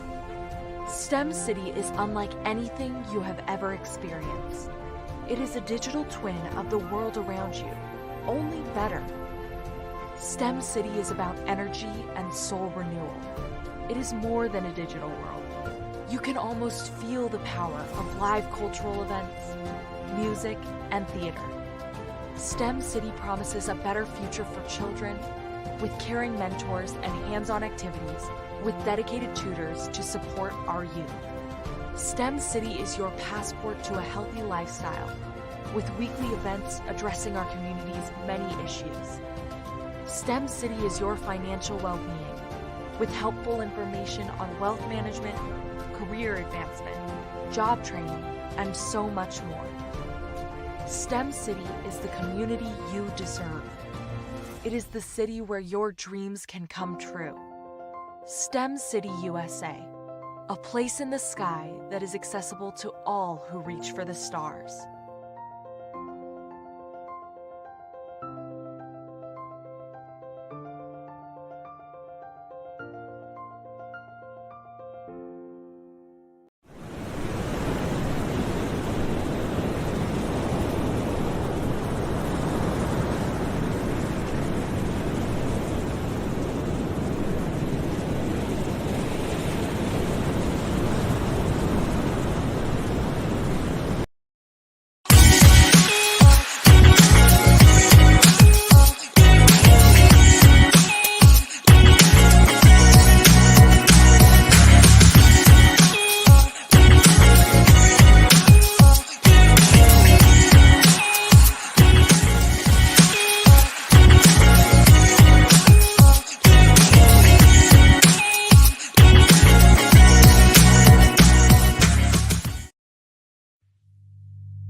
have to do is when we get in the spot, we need to create some spots for us. That's the main thing. We need to be able to be in a position where we're able to create those spots for us. For me, being an entrepreneur, I'm not just going to get a business and then leave you sitting high and dry. If you ask me some questions about entrepreneurship, I'm going to give you as much as I received. I've seen people who made it, and then when you ask them, it's like, okay, now you have to pay me for the information, the same information I got for free. We probably in totally different cities. There's no way that we're going to bump heads or anything. We're not competing. Bring me up with you. And so I just think that whatever education that I have, then I need to be able to give that to my own as well. So create the spots. You can create the spots when you get there.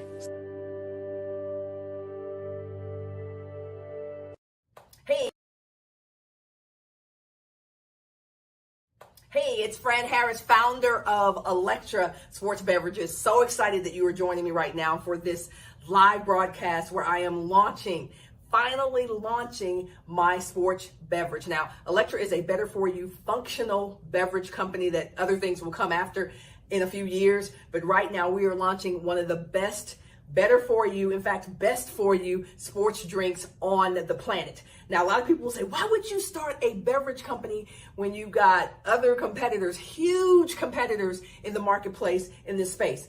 Well, it's a $23 billion industry. Sports drinks, $23 billion opportunity. That means there's room to play. The reality is, if it were easy, everybody would be doing it. So I'm very proud of Electra.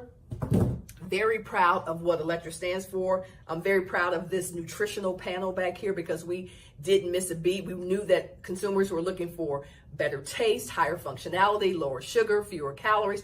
We knew that. And I am so proud of what we have put in this bottle. It's something that you can give your kids. It's something that you can drink yourself, whether you're an elite athlete or an everyday hustler. We put some great stuff in this bottle, and I want to invite you to join me on this journey for this big online launch party. There's a lot of room. There's a lot of room to play. I'm going to get in where I fit in. I'm going to find my niche and make sure that we develop and produce products that are absolutely amazing that our customers want. So I wanted to introduce you to Electra here. So we got 3 flavors. You've got Passion Punch, you got Oh Yeah Orange, and you got Liddy Lemonade. And so whatever your pleasure is, if you like the punch taste, if you like the orange taste, if you like the Liddy Lemonade, then you can have your pleasure, all right? But I want you to get in on this because we're doing something special with Electra right now. We're launching it first time out of the gate. That means that you can get it right now at a very special price if you participate in my Indiegogo campaign. Now let's talk about what an Indiegogo campaign is. This is not a fundraiser. This is an opportunity to generate some buzz and some fun around the launch of a brand new product. And you get the opportunity to get things like t-shirts, come to some private events. It's an opportunity for you to be a part of something bigger than all of us, right? Imagine if you had been there when that other sports drink had started 50 years ago. Imagine what it would have felt like to be a part of what you knew was going to be history. That's what I'm offering you the opportunity to do right now, is to be a part of Electra's launch to the public. Now, Electra will be available online, so you'll be able to go to our website and our store and buy Electra, but you won't be able to get access to some of the prizes that you're going to get access to by participating in this campaign. And there are many, many levels that you can get involved in. You can get involved at a very low level where you just want to be a supporter. You can get involved at a different level where you get a t-shirt and a cap. You can get involved in a different level where you can come to a VIP event with me, hang out with me and my team. Either way, get in where you fit in and just become a part of this historic launch. There should be a button on this page right now. All you need to do, click that button, and then you can learn all about the different ways that you can be involved in this particular launch campaign. All right, click the button right now. I appreciate your support so much, and I will see you on the other side. Hello, this is Israel, and I am CEO of Daydreams Interactive and author of Princess Planet. So, genius is common, and as a kid, I loved to daydream. Even as an adult, I love to daydream. And when my daughter became 6 and loved princess characters, but we just could not find the diversity that showed her, we created our own characters. So, for instance, you have Princess Nulu right here. Princess Nulu is from Uganda, and her genius is that she loves to take care of animals. She can actually even listen and hear what they say. And then we have Princess Isabella right here. Princess Isabella, she's from Cuba, and her genius is biochemistry. One day she hopes to eliminate disease. Then we have Princess Nia right here. And Princess Nia is based off of my daughter. And she is what she wants to be, the greatest dancer alive. So that's her genius. So what's your genius? My genius is my imagination. Genius is common.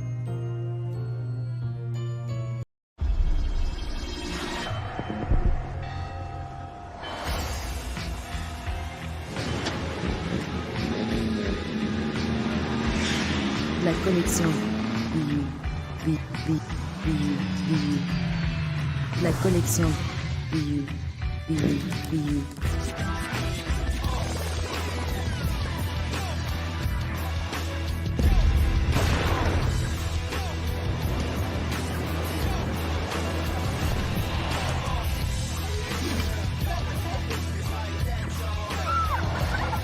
In a world obsessed with the cult of celebrity, I challenge you not to aspire to anyone else's greatness, but instead strive to reveal and ignite the greatness within you. Are you serious? I totally think that that's it. Hey. No! Hey! To me, sexy is a man that knows who he is and what he wants. He's comfortable. You look at him, you see him, he's just comfortable being himself. And you're like, Baby, be you. be you, baby. Just be you. I like it. Introducing the Be You collection, exclusively available at K&G Fashion Superstore.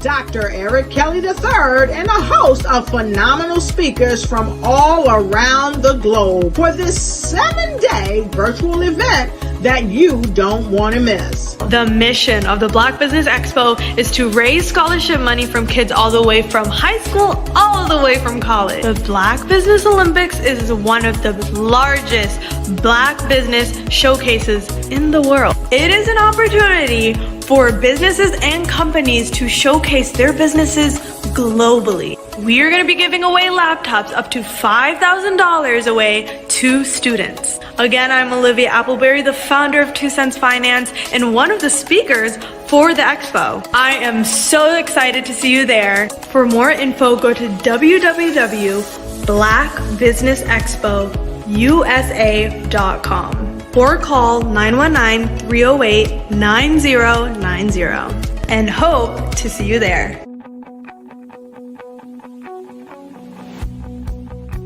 I am Black business. From the moment I wake until the time I sleep. Yes, I am Black business. I am Black business. Tell me, are you Black business? I am Black business. Do you support Black businesses? Listen, I support Black business because I am Black business. Black Business Expo, one of the largest business showcases in the history of Black business in the world. The world. Sign up today at www.blackbusinessexpousa.com or call 919 308 9090. I am Black Business.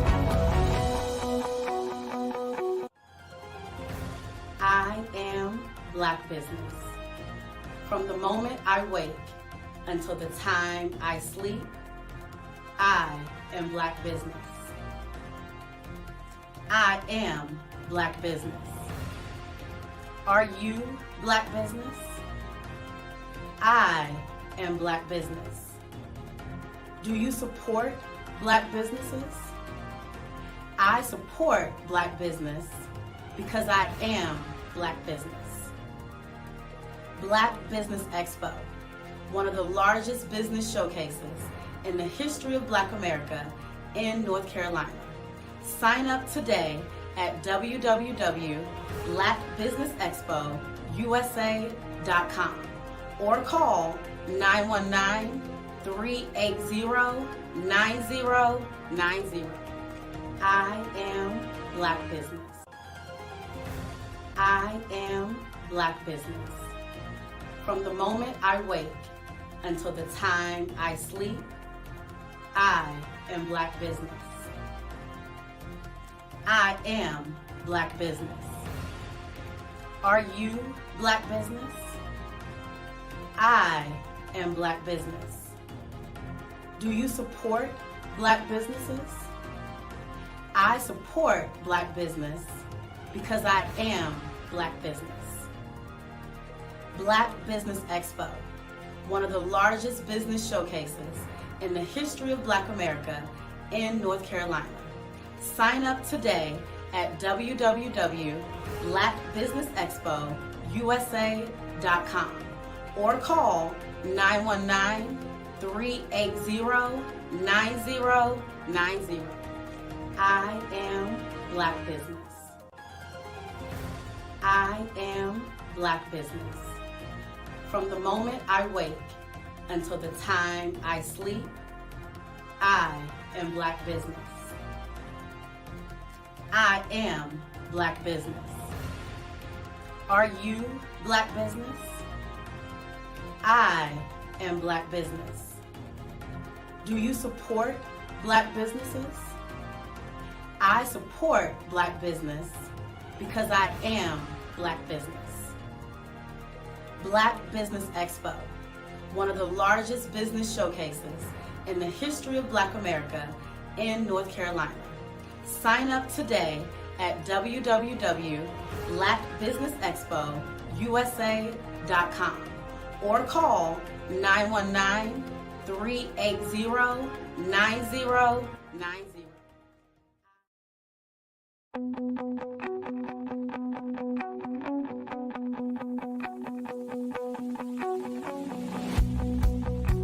I am Black business.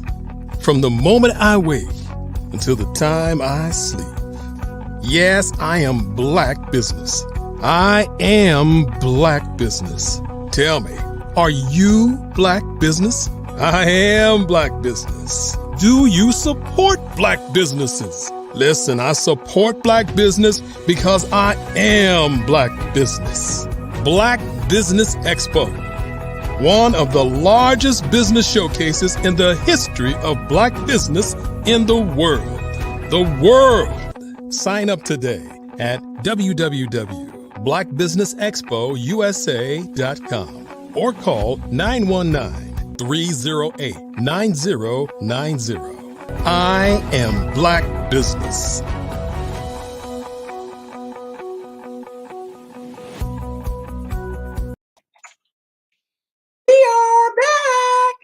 Welcome back to the Black Business Network USA. I am your host this morning, Barbara H. Smith, known as the Celebrity Speaker Trainer. What do? I help people, business owners, large, medium, and small business owners to communicate better. What does that mean? You have presentations. You have communications, and one of the best skills to have is the ability to articulate and communicate your ideas and thoughts to the world. That's what I do, so that you can save time and money and know that your message is being heard. Thank you for being here on the Black Business Expo USA. We have thought leaders from around the globe, entrepreneurs, business owners. We want you to know that we have speakers coming to the platform from all over. And this speaker that's coming up now is one of those. From Australia, Muriel Tulakima. I hope I pronounced it right. She's going to correct me when she gets on camera. She's an award-winning global entrepreneur, thought leader, energy and STEM consultant, international speaker, published, and she is a host and producer of the global online talk show, The Greatness Engineering Hour.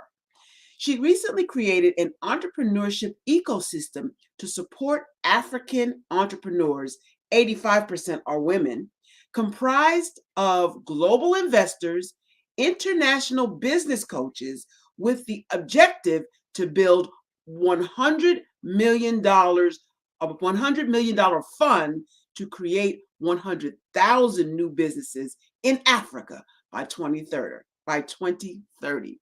I present to you the phenomenally beautiful Muriel Tolikima. Unmute your mic, lovely. Yeah, thank you for having me. Thank you to be on the same platform again. It's a pleasure to be participating to the Black Business Olympics for the first time, and I'm very excited about it. Yes, and we welcome you here. We know each other from the Rhonda Coffee with Rhonda show. Yeah, definitely. Yeah, we've had a nice time there. I'm so happy you're here. Genius is common, and we'll see you on the other side.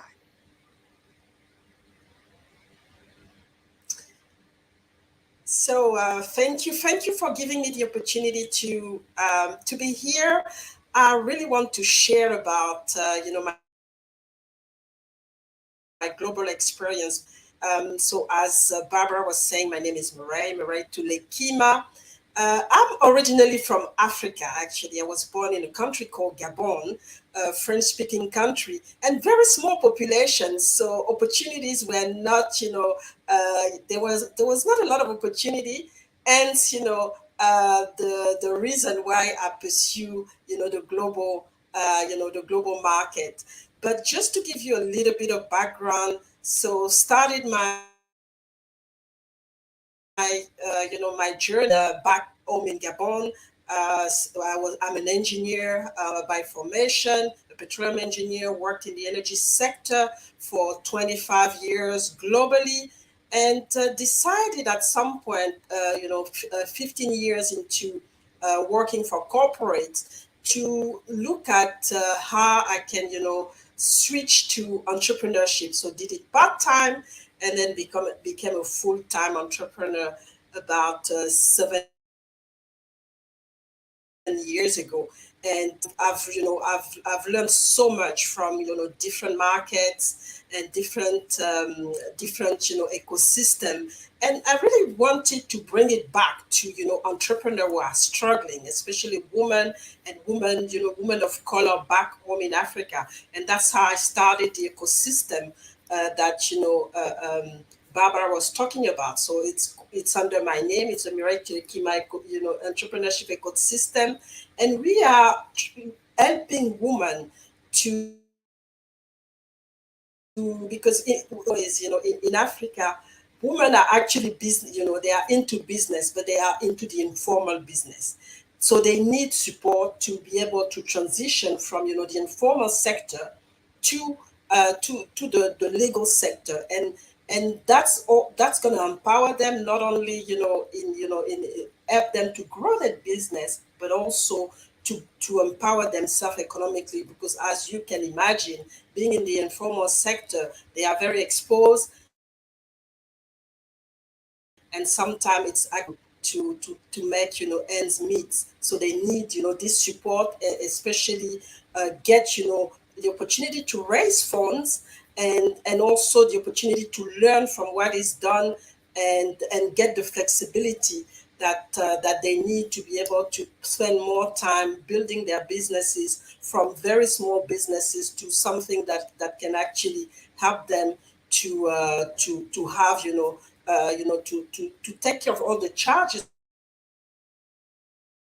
that they have, but also that they can also invest and diversify their portfolio, and that's something that's still very difficult to do in the context where they are. And so for just to talk a little bit about the blueprint that I've brought into this market. So it was more about identifying first what are the needs, and how I can bring tools to the woman, and a couple of men. Obviously it's 80% women, but a couple of men as well, especially youth, to be able to have a lot in this market is a lot of innovative people, creative people. But this creativity is just stuck there. And so it was about, bringing this creativity internationally, and bringing, the investors and the people who have, the opportunity, the educators, the mentors, the coaches, and people with capital who could actually come and bring uh, this power, so that this creativity can create something valuable, can be monetized not only locally but eventually also international. It has been an interesting journey so far. I mean, we're still very young, and on that in that I mean, we're just going to be 2 years into this project, and the learning is that there is value that we left on the table, but by not identifying those these informal uh, uh, entrepreneur that can act not only to the country, and allow the economy to grow, but also internationally, as we talk about the wider Black community, and the wider people of color outside Africa. So one thing that was really important is to understand the market, understand the context, so that the first thing, understand what kind of ecosystem is actually needed there, and do we really need an ecosystem? So that was the first question. The second question was to know the size, the size of the market that we are talking about, and understand what are the tools, and all the processes that should be put in place. And the third thing was to know, how do we, obviously, they are sitting there on another continent. We are here. Most of the mentor that were coming were from outside. So how do we create, a system, not only locally, but also a global thing together? So the role of partnership was very important. So not only looking at grassroots people there who could actually help, and connect the dots with the international help and the international connection that were coming in. So it was the key challenge. Have people not only who could actually learn quickly and become mentors, and also coaches, to prepare those entrepreneurs for the new knowledge, and also help them to be not only to pitch for their businesses, to be able to attract the right the right capital, the right people, and have whatever be sustained on the long run, to be able to grow their businesses and try to create value, and in a way help also later on part of the system, and helping in creating a wave, in a way of entrepreneurs that could actually not only think globally but act locally. And that's been really the focus on the Mireille Tulekima entrepreneurship ecosystem. We started so with just a few women. At the beginning, we had about 10 of them locally. So we started in my where I was born, which was in Gabon, and now we're extending all over Africa. We're getting close to getting hundred of women. We have four centers, one in Gabon, one in South Africa, one in Kenya, and we're trying to establish ourselves now in Ghana. So think the way that we transfer the knowledge is online, and I think the helped here because the digital gap was really is still very huge, and people were just nervous using using computer or getting information or interacting through internet. But with the pandemic forcing people to actually go online and be there, it has been a boost for us to be able to create the platforms and get help, look, at least centers where we could have a connection and one or two computer that could actually help, the woman, the business woman to get, the training and get, their training session, the coaching session with the rest of the with the coaches that were not located locally and have access to also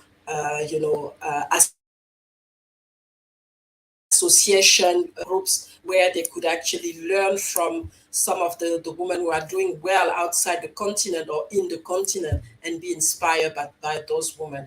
And we've seen, a huge change in some of the businesses.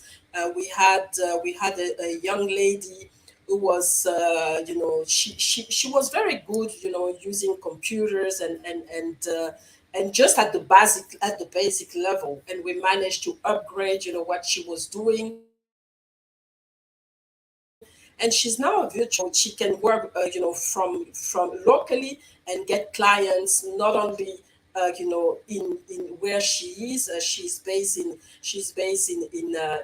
Kenya, and now she has access to the international market and get referral from from the coaches and all the mentors that have been able to help her to change the structure of her business and be able to now access the global market. And it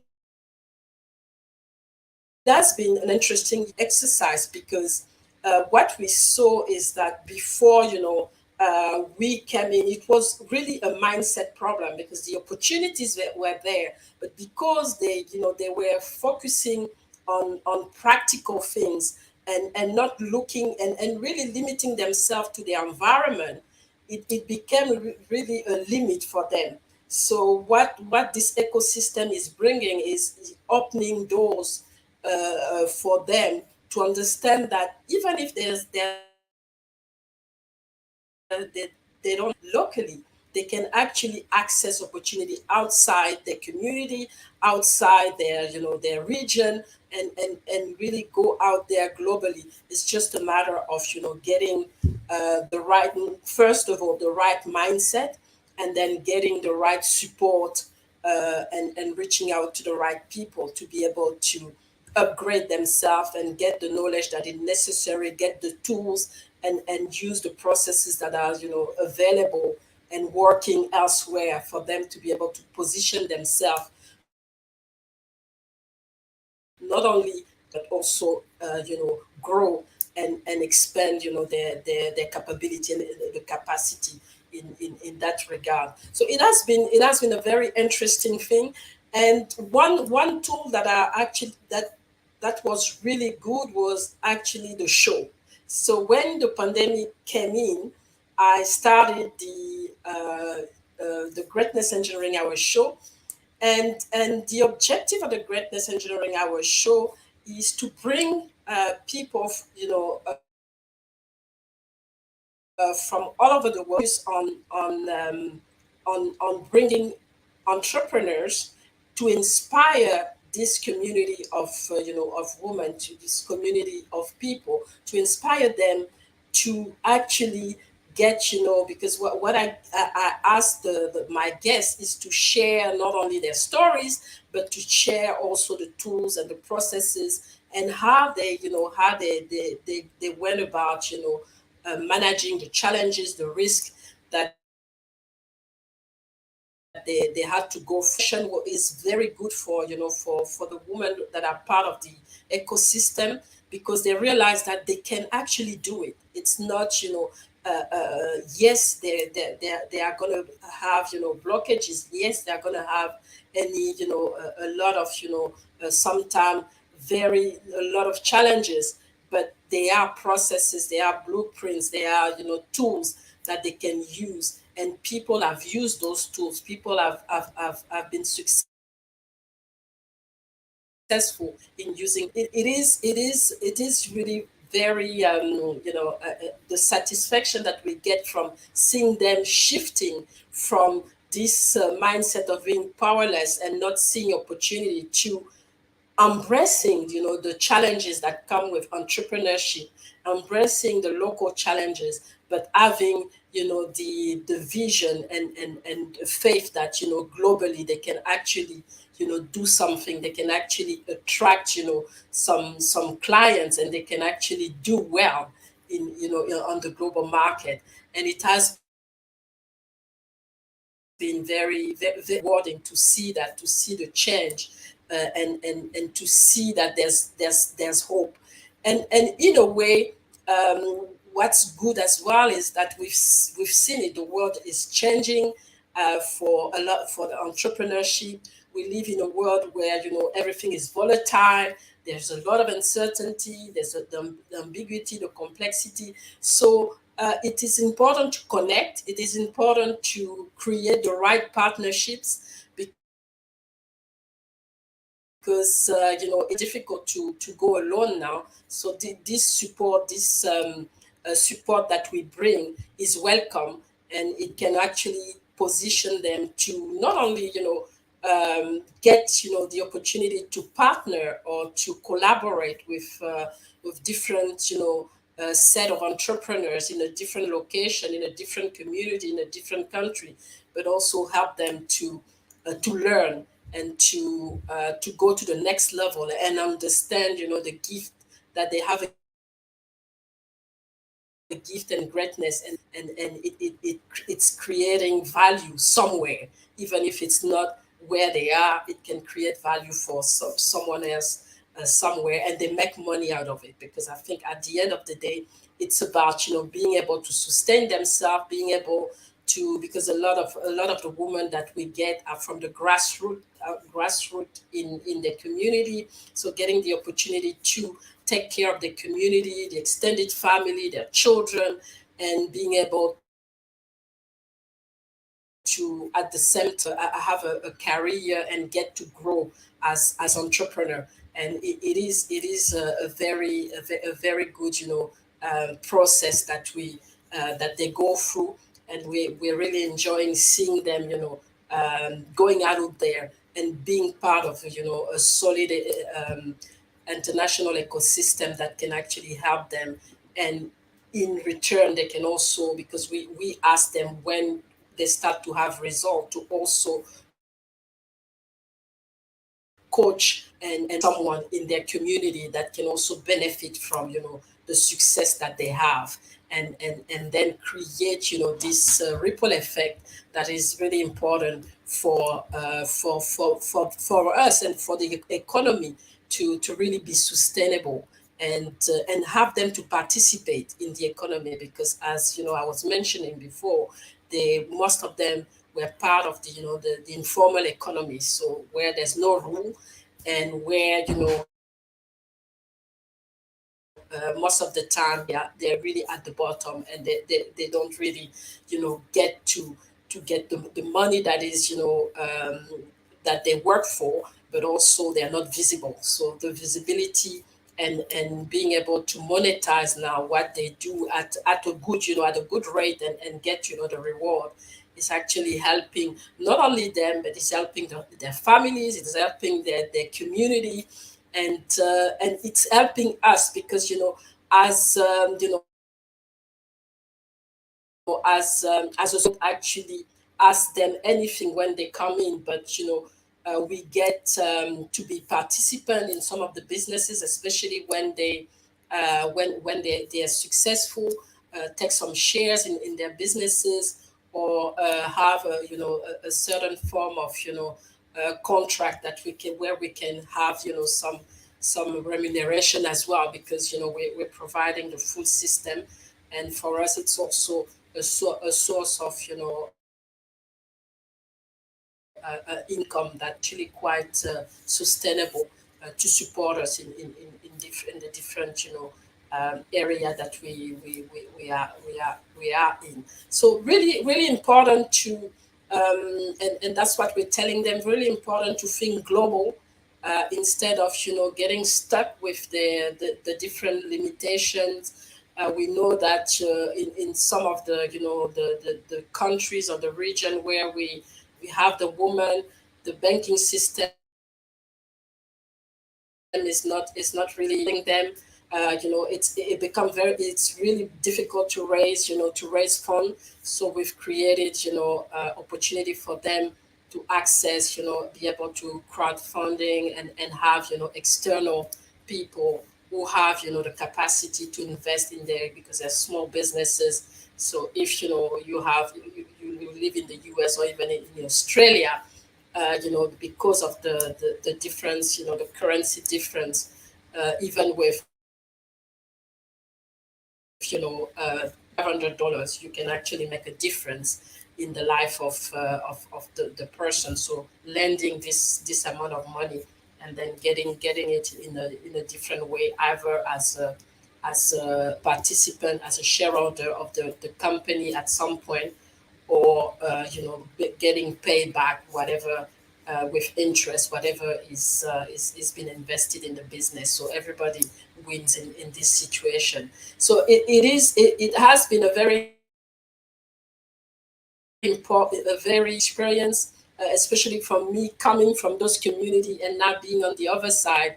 And it has been for me a competitive advantage in a way, because I know both sides, and I know how what are the key element that should come together, and create the right value and connect the right dots for them to for all of us to be able to have a win-win situation, and get those economy going, because at the end of the day, a lot of the problems that we see, at least from where I come from, is because entrepreneurship is not encouraged, and we need more entrepreneur to be able to push those economy.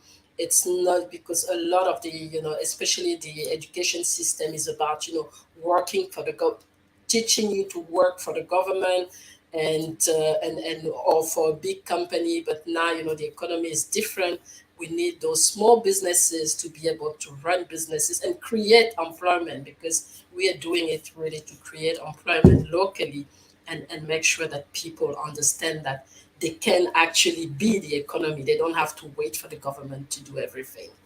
That's very interesting, Muriel, that there's not a lot of entrepreneurs where you come from.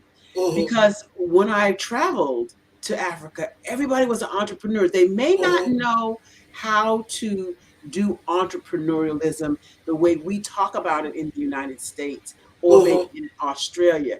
But it seemed to me that everybody was working, doing their own retail or their own craft, so explain a little bit more what your initiative is going to do to help them to understand how to become an entrepreneur proper.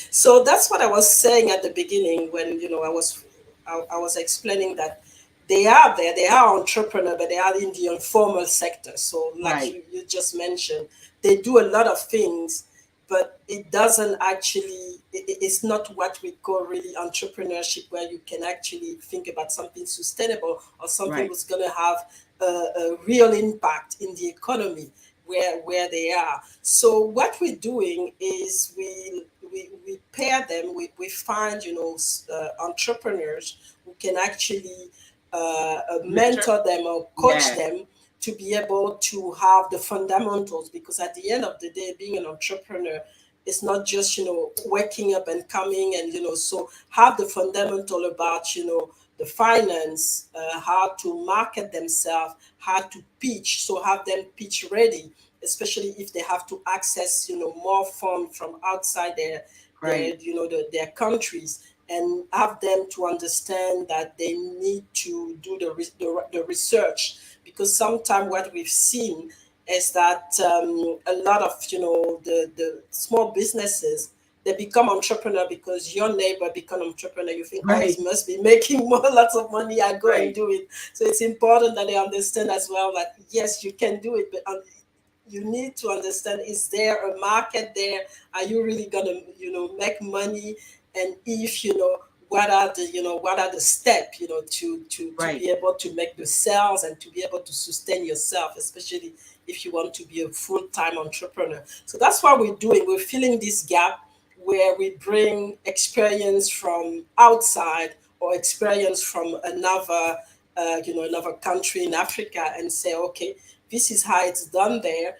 And looking at your situation and looking at the industry where you are, we think that this method could help, and we can help you to get ready if you're looking for funds, or if you're looking for a partner. We can actually help you to really identify those partners. The tools, we have the tools that you should use these tools, or you can or we can refer you to any somebody that can actually help you. So we're really filling the gap Yeah. in a way, because there is a very dynamic ecosystem and entrepreneurship world there, but the structure is really what's missing, What's because lacking? Yeah. the creativity is there, Yeah. The creativity is energy, definitely there. the energy is there. It's a young population, they can learn, and women are normally very dynamic, and it's just a matter of bringing this structure Yeah. And you talked and some, bringing and Muriel. connect us for them to You be able talked some to about be the entrepreneurial sustainable. spirit. You talked about the inner entrepreneurial spirit, but Mhm, what entrepreneurs, whether they be in Australia or Africa or the United States, have to understand that it is a mindset. It is mhm, not just, oh, my neighbor, like you just said, mhm, my neighbor is doing it, so he must be making money. Let me jump in. Because mhm. if you don't have a strong, why are you doing this? The Exactly. first time you come up against a roadblock or a pothole or You give a up. stumbling block, you stop. And Mhm, that is not an entrepreneurial mindset. You also mentioned exactly. one of Dr. Kelly's favorite words. We have to do the research to Mhm, find out if the industry that you are trying to go into is an industry that is flourishing, because it mhm, does no good if you're in Florida and you want to have a business that's only seasonal in mhm, North America. You're not mhm. going to do well there. So you have to do your Exactly. research. Are you looking at a specific segment of Africa? It's an entire continent. Are you looking at a It's specific segment? so I've started like I said, started from where I come from, which is mostly the French speaking area, where entrepreneurship is just not understood, Okay. where most of the people just want to work for the government, and then obviously now there is a problem of unemployment for the youth, and we really trying to bring this entrepreneurship spirit and this entrepreneurship mindset to tell them, yes, the government doesn't have opportunity for you, and women, yes, you are in the informal sector, but there's something that you can do about it. There are tools, there are processes, and Right. we can help you to get there. And Are you and helping and, anybody and else outside of that's Africa? Are you doing this for anybody So outside? yes, so I'm doing it also with women here from the indigenous. We have a very, a large indigenous population here, and most of, especially because my industry is the energy sector. We have a lot of them working in the energy sector, but they're really at the bottom, and a lot of them have potential, and they just need this, this coaching and this help, and to really start to look at things on, not wading into a corporate world where they are not valued, right? And shifting to what can I do on my own to still be in this industry, but building myself as an entrepreneur, and starting to really, get compensated for what I'm doing and grow, in the industry. So we are doing it here as well. How can we reach you to find out more information about what you're doing, your project? So what I'm doing, so there's my website. So it is www.mireitulekima.com. So there's a segment there. Obviously we look at, there's the show part, but there's also the ecosystem page where we explain. So we're still building the digital part of it. Okay. So that's So it's something your name.com? Yeah, that's my name.com. So that's the one. And then for a lot of the things that are happening as well, there's a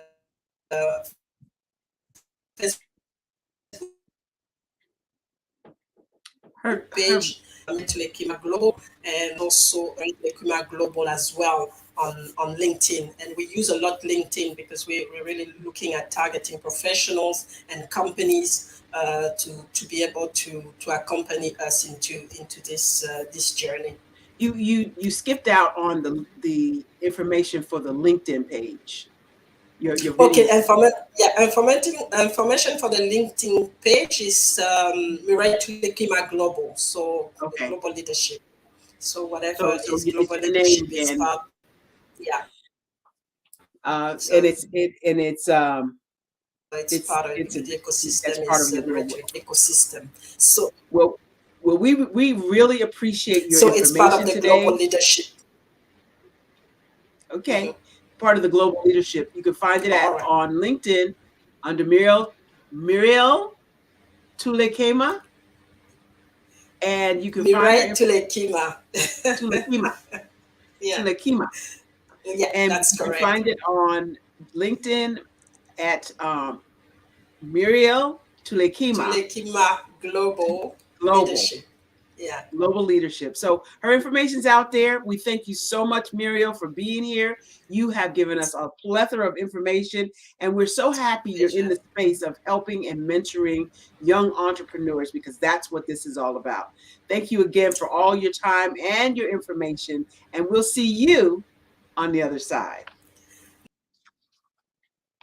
Wow, wow, wow. Even more information about how business owners are making a hit and making a difference across the globe.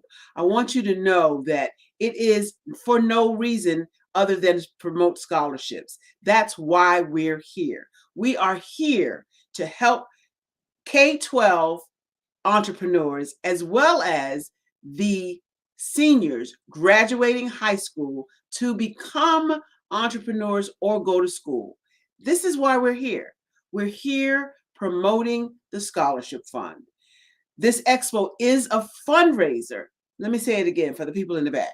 This is a fundraiser for our students. Our students can go to www.blackbusinessexpousa.com to apply.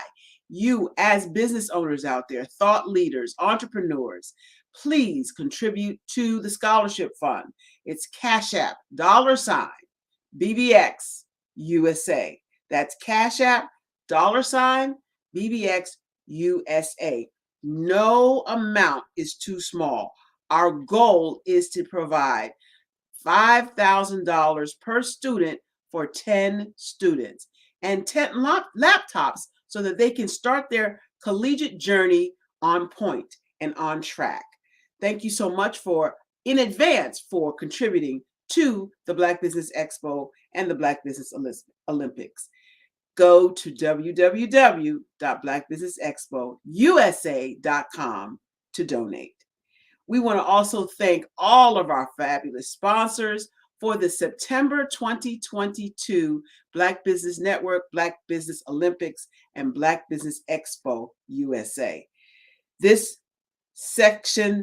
time, our sponsors include First, Atlantic Insurance Group, Creative Force Studios, First Financial Securities, NC 100, Carolinas, Virginia Minority Supplier Development Council, The Breathing Experience, Margie McLean Foundation, NC Living Realty, Cohesive Counseling Associates, Gateway Healthcare Solutions, Work the Thing Supplements, Live Shackle Free, WBNC Breaking Chains Radio, Nubian Media, 259 Mobile Media, Black House Media Group, 5 Star BDM LLC, Black Multiverse Enterprises, Technical Consulting, Carthon Consulting Group, Lotus Richey Ignites, Uniquely Different Enterprises, Career Communications, STEM City USA, Artistic App Design, I Define TV, Lee Entertainment, Genius is Common, BHS and Associates, and Black Business Expo USA. Thank you so much for tuning in, and we'll see you. Genius is Common, and we'll see you on the other side. Are you aware that showing off your expertise can gain customers and position you as an expert in your industry? Consumers need confidence to purchase, so let us showcase your knowledge by interviewing you for a 3 to 5 minute video. We'll position you as an industry expert with a customized interview style video, and for a limited time, we'll cover all production costs. Click this ad or call now for all the information. You'll want to experience the same 5-star service our customers love. So take advantage of this one-time offer. Click this ad or contact us now.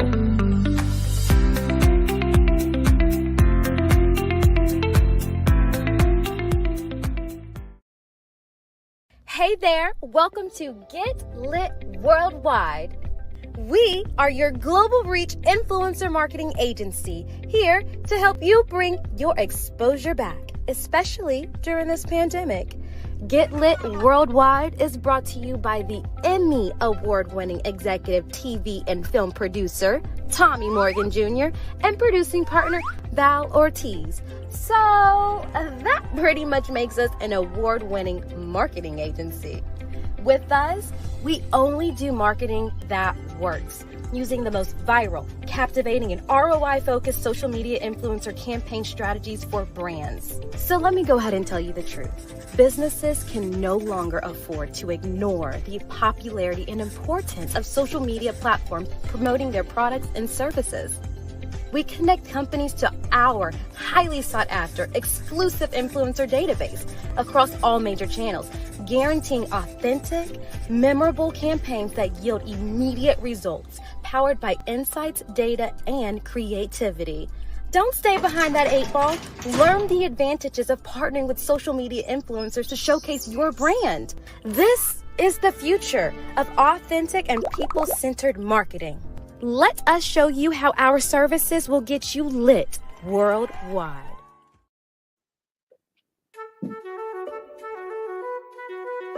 This is Dr. Arnold T. Petsworth. Yes, that's his given name. No, don't look into it. He's the owner of Petsworth Vet World, a veterinary clinic in Hoffman, Connecticut. His patients include dog, cat, turtle, cat, turtle, frog, hamster, fish, Goldie, dog, and this alpaca. Due to doctor-patient confidentiality, we can't tell you their names. Business at Vet World was steady, and then quarantine hit. Neighbors on every lane, drive, and even a few cul-de-sacs brought new four-legged friends into their homes. Bunnies.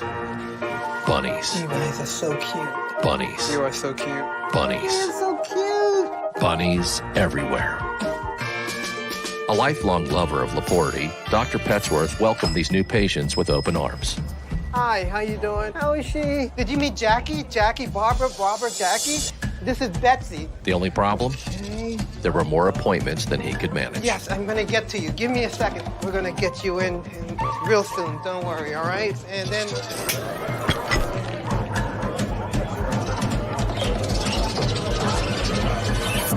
That's when Dr. Petsworth turned to his American Express business card, which offers spending potential that's built for his changing business needs. He decided to hire a new assistant, Julio, who's actually more of a bird guy. But that's just between us. And with spending power built for business purchases, he used his card to furnish a new exam room with extra tail space. Together, Dr. Petsworth, Julio, and American Express Business made sure all the pets of Hompton got the love and care they deserved. All right, Julio, man, that was great, man. And everyone was happy, especially these guys. Get the card built for business by American Express.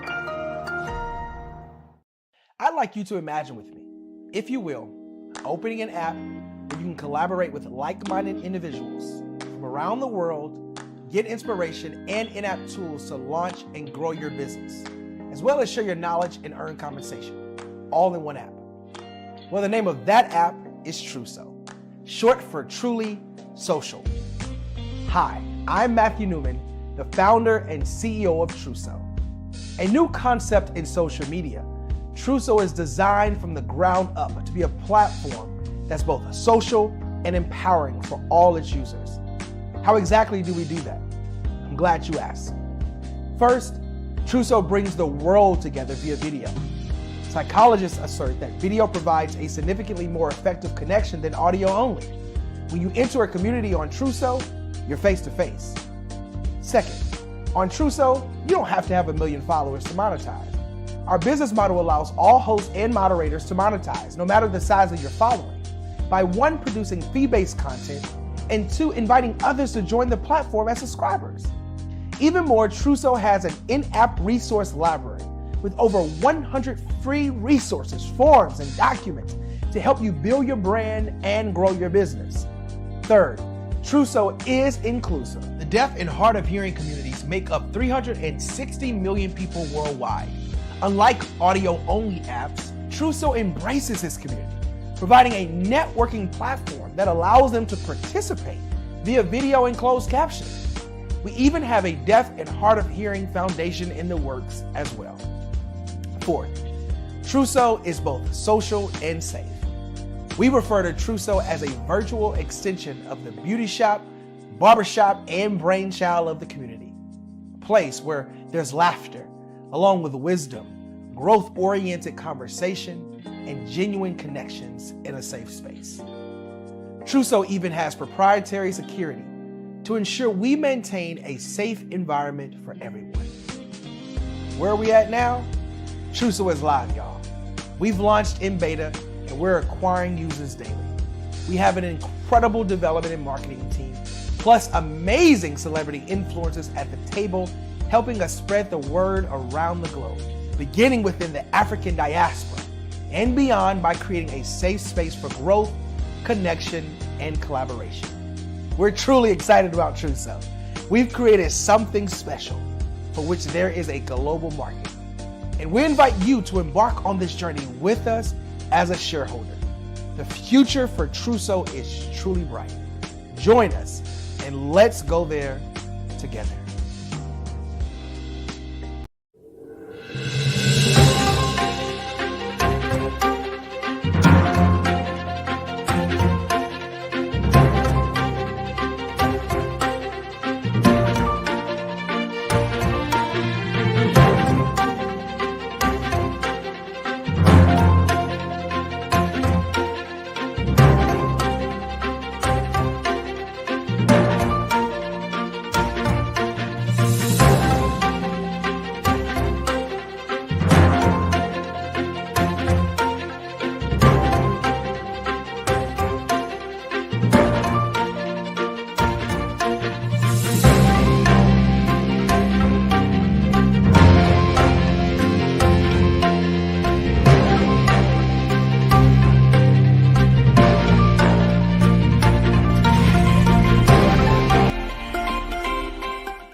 Dr. Eric Kelly III and a host of phenomenal speakers from all around the globe for this 7-day virtual event that you don't want to miss. The mission of the Black Business Expo is to raise scholarship money from kids all the way from high school, all the way from college. The Black Business Olympics is one of the largest Black business showcases in the world. It is an opportunity for businesses and companies to showcase their businesses globally. We are going to be giving away laptops up to $5,000 away to students. Again, I'm Olivia Appleberry, the founder of 2 Cents Finance and one of the speakers for the expo. I am so excited to see you there. For more info, go to www.blackbusinessexpousa.com or call 919-308-9090 and hope to see you there.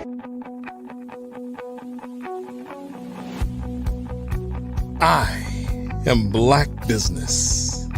From the moment I wake until the time I sleep. Yes, I am Black business. I am Black business. Tell me, are you Black business? I am Black business. Do you support Black businesses? Listen, I support Black business because I am Black business. Black Business Expo, one of the largest business showcases in the history of Black business in the world. The world! Sign up today at www.blackbusinessexpousa.com or call 919-308-9090. I am Black business. I am Black business. From the moment I wake until the time I sleep, I am Black business. I am Black business. Are you Black business? I am Black business. Do you support Black businesses? I support Black business because I am Black business.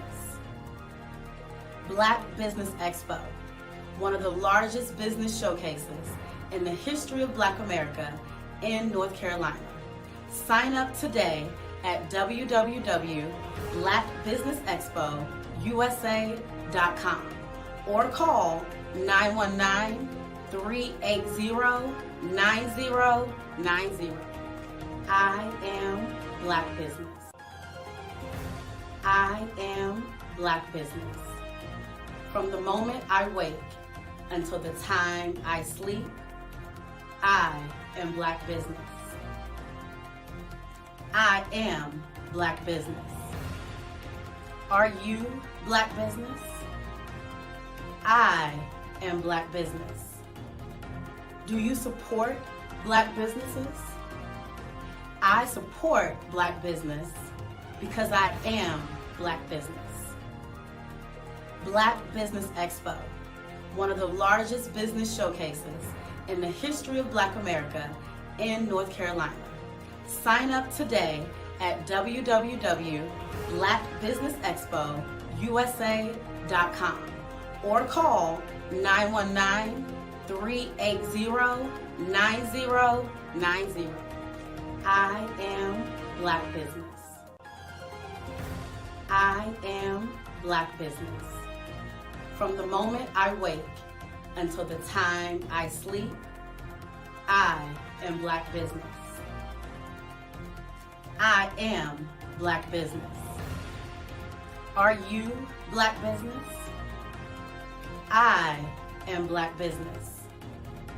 Do you support Black businesses? I support Black business because I am Black business. Black Business Expo, one of the largest business showcases in the history of Black America in North Carolina. Sign up today at www.blackbusinessexpousa.com or call 919-380-9090. And we're back. If you're just joining us for the first time, welcome. Welcome to the Black Business Network. I am your host this morning, Barbara H. Smith, known as the Celebrity Speaker Trainer. What do? I help people communicate better. What they do, what they have, what they bring to the table, and, oh, by the way, why anyone would care. Through one of the best skills you could ever have, communications. It's imperative as a business owner and as a person in life for you to be able to articulate your ideas and thoughts so that you save time and money. That's what I help you do. And I am excited to bring another phenomenal speaker to the platform. Douglas ACEs established Largo Financial Services Incorporated in 2000 with a vision to provide individuals and business owners with the education and guidance needed to achieve financial freedom. As a wealth strategist, former registered securities representative, and an award-winning insurance agent, Douglas believes in helping his clients find money in places they may be throwing it away unknowingly and unnecessarily. He also equips individuals with the information and knowledge to make sound business decisions. Help me welcome to the Black Business Network, Douglas Easy. Good morning. Good morning. How you doing? Great rising. I am phenomenal. Great and grateful. Your video is not showing me how handsome you are. Come on now, video. Well, he's going to come back. Well, I'm totally interested in knowing more about Douglas because many of us, including me, didn't grow up with the financial tools that we need to be successful. But learning and growing from people like Douglas helped me to gain the knowledge I need. And today, when he comes back, he's going to help you with the skills and tools you need. In the meanwhile, let me tell you why the Black Business Network is in existence and helping students today. It is a fundraiser. Let me say it again. It's a fundraiser to help our students who are graduating high school, students who don't need a handout but a hand up, students who are looking for you and I to help them achieve their dreams of education. It's also a fundraiser for those students who are in the K through 12 who are entrepreneurs. Believe it or not, there are many students who want to be business owners. Here's the platform where they can learn and they can grow and they can gain funds from your contributions. Won't you give today? It's a fundraiser to help our students. Just simply go to www.blackbusinessexpousa.com. When I saw you come back, I was so excited. I forgot what I was even going to say right there. Douglas, am I saying it right? Is it ease or easy? You pronounce it with an A. Aze. Aze. Okay, Got so it.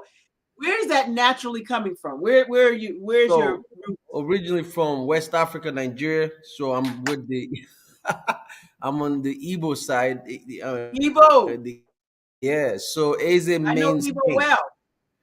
Yes. I have a good friend. His name is OK Igbanigwan. Igbo. Okay. Awesome.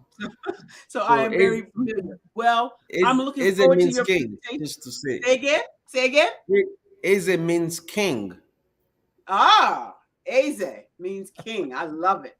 So, King Eze, we are going to tell you that genius is coming and we'll see you on the other side. I'll see you. I will see you.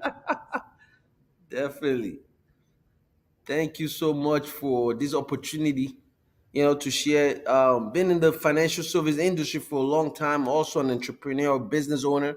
So, one thing that I teach and consult with, business owners and individuals as you start looking at building your business and taking your business to the next level, just focus on you, because a lot of times we start looking at focusing on what other people are doing or trying to see how you can scale up your company quickly, but at the end of the day, most times what happens is when you are looking to scale your company, there's so many things that comes in play, right? You got to first have the funds to do it, and with the funds to do that requires a lot of discipline and a lot of management of your company.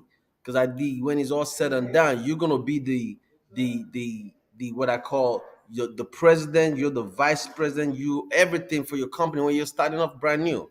When you're an individual starting your company, all those things comes into play, you know.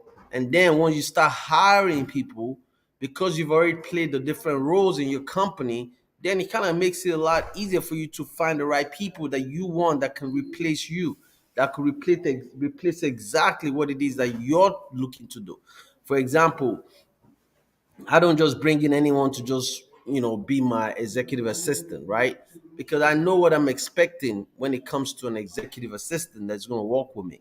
I need to know exactly what skills are they going to be coming with, right? Are they coming with skills that they can manage other people in the company that I need to make sure that is happening, that are coming to work for us, be it a social media management person, be it a person that's going to be doing our our PR or whatever the case might be.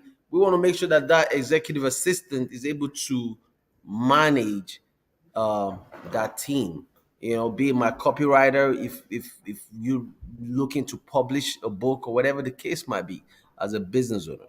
So one thing that I've been doing, running businesses, as God will have it, I've been blessed to be able to expand my business base, not just in the financial service industry, but now we're able to do businesses abroad, using our technology company. So I have a business partner that I partnered up with out of Africa. Something that we teach is, how you could collaborate and also find the right people to partner up with, because business is all about relationship. You have business relationship with individuals, you have business relationship with family members and different things, right? But you got to make sure, are these business relationships that you're having, are they folks that you can do business with? Are these people somebody you could trust? Because trust plays a big role when it comes to business relationship.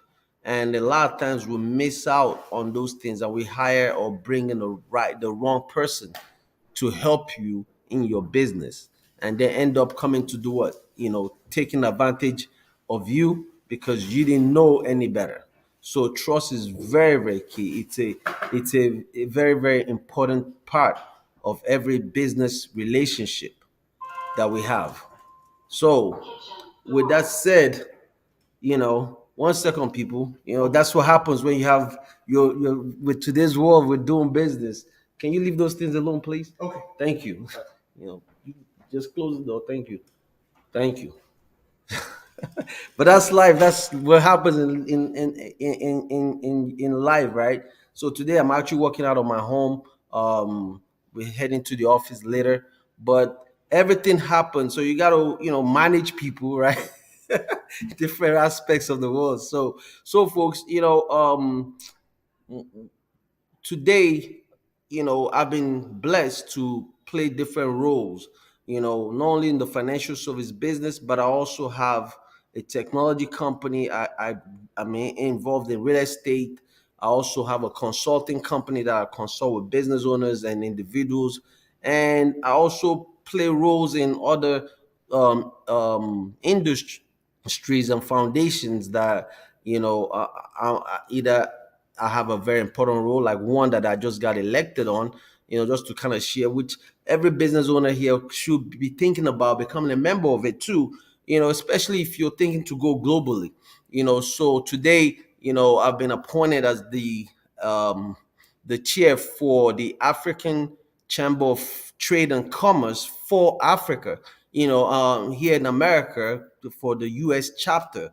So for the whole of the US, and my role in that is to bring African American businesses to become a part of that want to do business in the continent, because you don't just go and starting a business in a continent without really understanding who are you jumping in bed with, right? Because it don't matter just because they look like you and I means, you know, that you could trust them immediately. So we have people that have vetted these people inside our organization, that have vetted them, make sure that they're legit.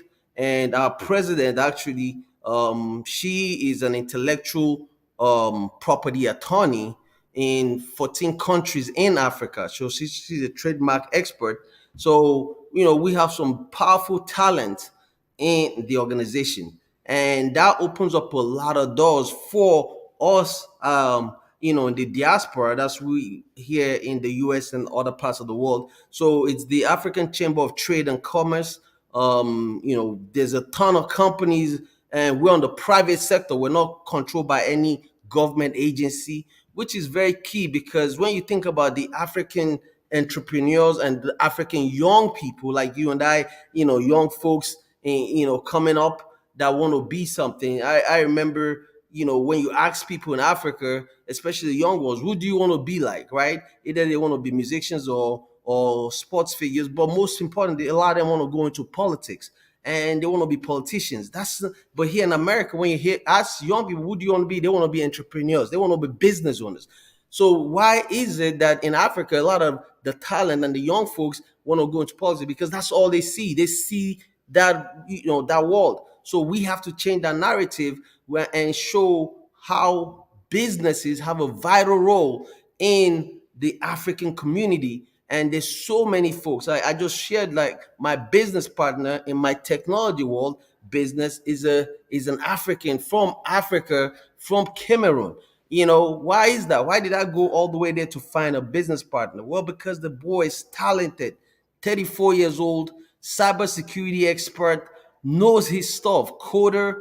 And the thing that even impressed me the more is the fact that he self-taught himself how to trade, how to code, those things. And he's been featured on BBC, CNN. And the funny thing, life, man, one thing I always say, folks, you always got to stay focused, and if you give everything up to God and let God lead you, man, everything will happen the right way. So remember, I said the president, right, of the African Chamber of Commerce of in Africa, she's an intellectual trademark attorney. Remember that, right? Now think about this for a second. When I met her, she was introduced through another relationship, a network. Somebody introduced her to me, and we talked, and she shared her vision. And as we were speaking, and I told her, yeah, she's from Cameroon. I said, oh yeah, I have a business partner that's Cameroonian, blah. And we started talking. She said, oh really? At first it didn't ring a bell to her. And I continued telling her about my guy and how he does. And she's like, wait a minute. I remember that guy 4 years ago. And I try to reach out to him and share with him that he needs to keep quiet and stop going on BBC right now until we protect his intellectual property. And she said, because there's so many of our young people, they share their knowledge, they share their network, they share their intellectual property. And guess what? Somebody steals it and boom, takes it to the next level, and they're left broke. And she said she tried to reach out to him. She contacted an attorney that was representing them or whatever. And that attorney, because again, small-minded individuals, again, the attorney did what? Block the relationship, block the connection. Instead of saying, hey, listen, let me make an introduction. He kept thinking she's trying to steal his person. Sometimes people think small, but now she met the guy's business plan. She's like, man, look at how everything works in circle. Now she met me directly, didn't have to go through anybody else or nothing. Now we have that relationship. And that's sometimes, people that you think are looking out for you end up not even doing it and don't share information. So we gotta be careful who is in our network. Who is it that we're dealing with when it comes to business? So with that said, and she shares some real life experiences of folks that she met that never understood the power of the knowledge that they have.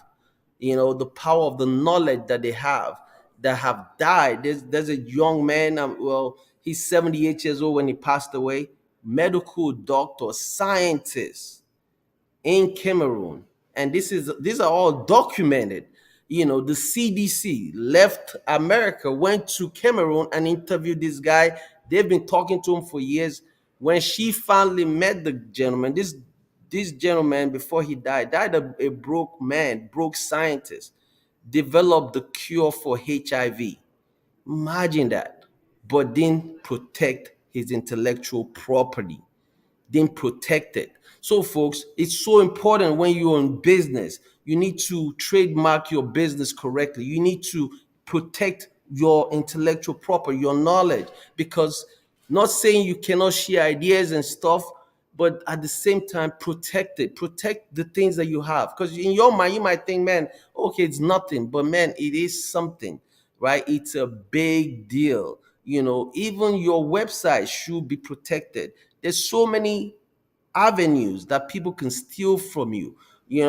Protect, protect, protect. That's one thing I teach when I consult with businesses: how to protect your business correctly, how to structure your company correctly. Not just having the LLC or the S corp or the C corp on those things. It's good; those are great things. But at the end of the day, remember, there's still a pass-through entity. What does that mean? That means everything's still tied to you, the owner. For example, if you have an LLC and you're the owner of that LLC, that means everything is tied to you. Meaning, if I sue you directly, if I sue you, guess what? I could come after your company. Now, some people tell you, oh yeah, your LLC, it's protected, it's liability. But do you know there's attorneys that all their job is to pierce the corporate veil? And it's so easy to pierce these things and come after your personal wealth that didn't have nothing to do with your LLC. Think about it. When people go through a divorce, what happens? It's 50-50, including the company. Why isn't that protected? Even all this LLC. So what I call an LLC, nothing wrong with having it. You just have to structure it correctly. We have a joke that we say, LLC stands for large lawsuit coming. Large lawsuit coming. That's basically the acronym. So, but protect it, protect it, protect it. We hear about all the good products, all the good companies that are making money. Because remember, everybody always talk about the good. But what about the companies that have lost their people that have lost their businesses just because they weren't protected correctly? What about those people that what they call corporate takeover? So when I wrote a book called Creating Generational Wealth, what the super wealthy know that you need to know. I'm working on the second one right now. And again, who is helping me with it? Well, again, I go and look for talent, young talent that are just phenomenal that normally you will never hear about, because there's so many talent all over the world, right? And we have talent. So I'm working on a second book right now. The verse for the first one, but the second book won't make any sense to you if you don't have the first one, because of the continuation of the story in the second book. But the book is called Creating Generational Wealth: What the Super Wealthy Know That You Need to Know. Creating Generational Wealth: What the Super Wealthy Know That You Need to Know. And if you notice in the book, I actually trademarked that word, creating generational wealth. It's trademarked. So people are very careful when they use it. That's why I see people saying build generational wealth. You see them saying everything other than creating generational wealth, because I own that trademark. Again, everything I say, I do. I don't just talk about stuff and I don't do it. I do everything I say. If I say if I'm giving advice, that's an advice that I've already taken for myself. When I say I put money in car, if you watch any of my YouTube videos, my Instagram, all those things, I teach a lot about financial literacy. Why? Because it's very important. You can't keep pouring money in a financial bucket that has a lot of holes in it. Think about that for a second. If I'm looking to fill up this cup, of course, this is a glass cup, right? But let's just, follow me with this for a minute. If I'm looking to fill it up with this water, like this water is sitting here right now, this water is saying to me right now, dude, you need to drink me, man. I don't want to sit here. I'm water. I'm powerful. God developed this water, right, to do so much. It has so much power. It could wet the grass. It could clean the house. It has so many talent. But now I've put it in a cup. And he's like, why am I sitting in this cup? You need to drink me. Do something with me. If I ignore what he's telling me and I put it down and I don't do nothing with it, guess what the water is going to start doing? It's going to start evaporating. It's going to start evaporating. After months and years, guess what? This cup will be empty. it will be done. There will be no water in it anymore. It's gone because it needs to be moving. If I poke a hole in this cup, small hole, it's going to start draining down little by little. Even if I'm pouring water in it, yeah, it's going. But if it's a small hole, it keeps draining out little by little. Before I know it, all that water will be gone. Same thing with our money. Our money doesn't want to sit and do nothing. Your money should be making what I call money babies, children for you. But how does that work? Well, first off, it doesn't need to sit, because if it sits, either you're going to spend it or save it. There's two things. There's only two things you could do with money: spend or save. And if you notice, I didn't say investment. A lot of people get those two confused. You got to save money first before you invest money. You don't just start investing, which is why so many people get into problem when they just jump out there and invest in things they don't even know about. The mistakes so many people do, not just black people, everyone. The mistake we do as human beings is we jump into an investment because we heard somebody else is making money in real estate, or we heard somebody's making money in IT, or we heard somebody became, but we don't do any research. Just because we heard, we want to jump into those businesses. First of all, do your research. Understand the investment you want to go into. And remember this. Investment is an opportunity to make more money. It's an opportunity to make more money. Buy low, sell high. It don't matter what it is. I could buy this cell phone for $5 and sell it for $20. That's an investment. I just made $15, right? That's an investment. Buy low, sell high. Remember that. Now, when you remember that, what is the key thing you got to do? Well, save money, but you got to save money in the right savings vehicle that pays you compounding interest and also protects your life. But you got to do it correctly, and it has to be structured correctly. Unfortunately, not everyone understand that world. So I teach a lot, and I have over 1,000 financial advisors. I teach a lot on where people could park their money.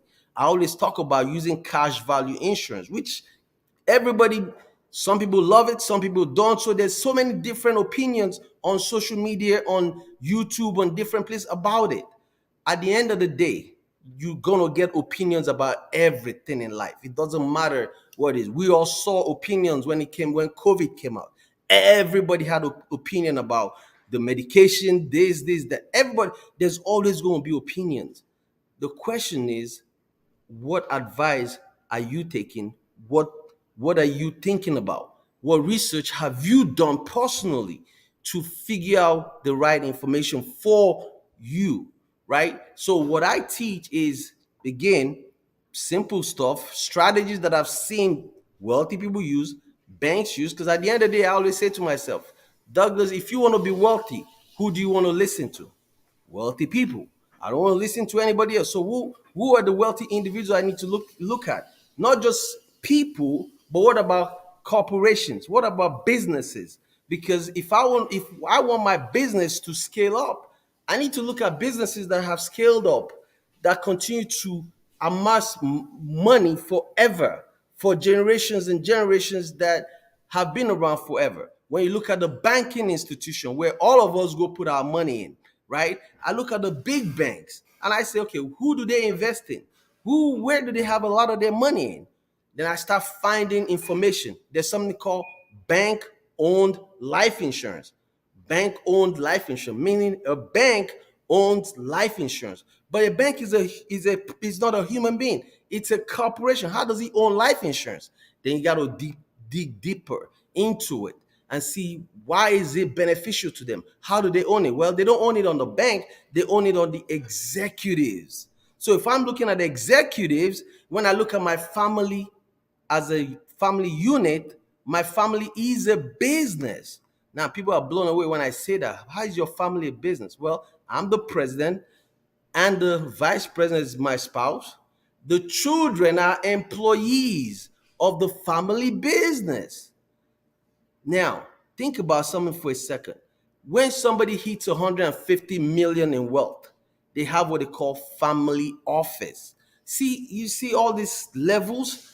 Every level you acquire in life and your company grows changes the level of wealth and what you need to be doing.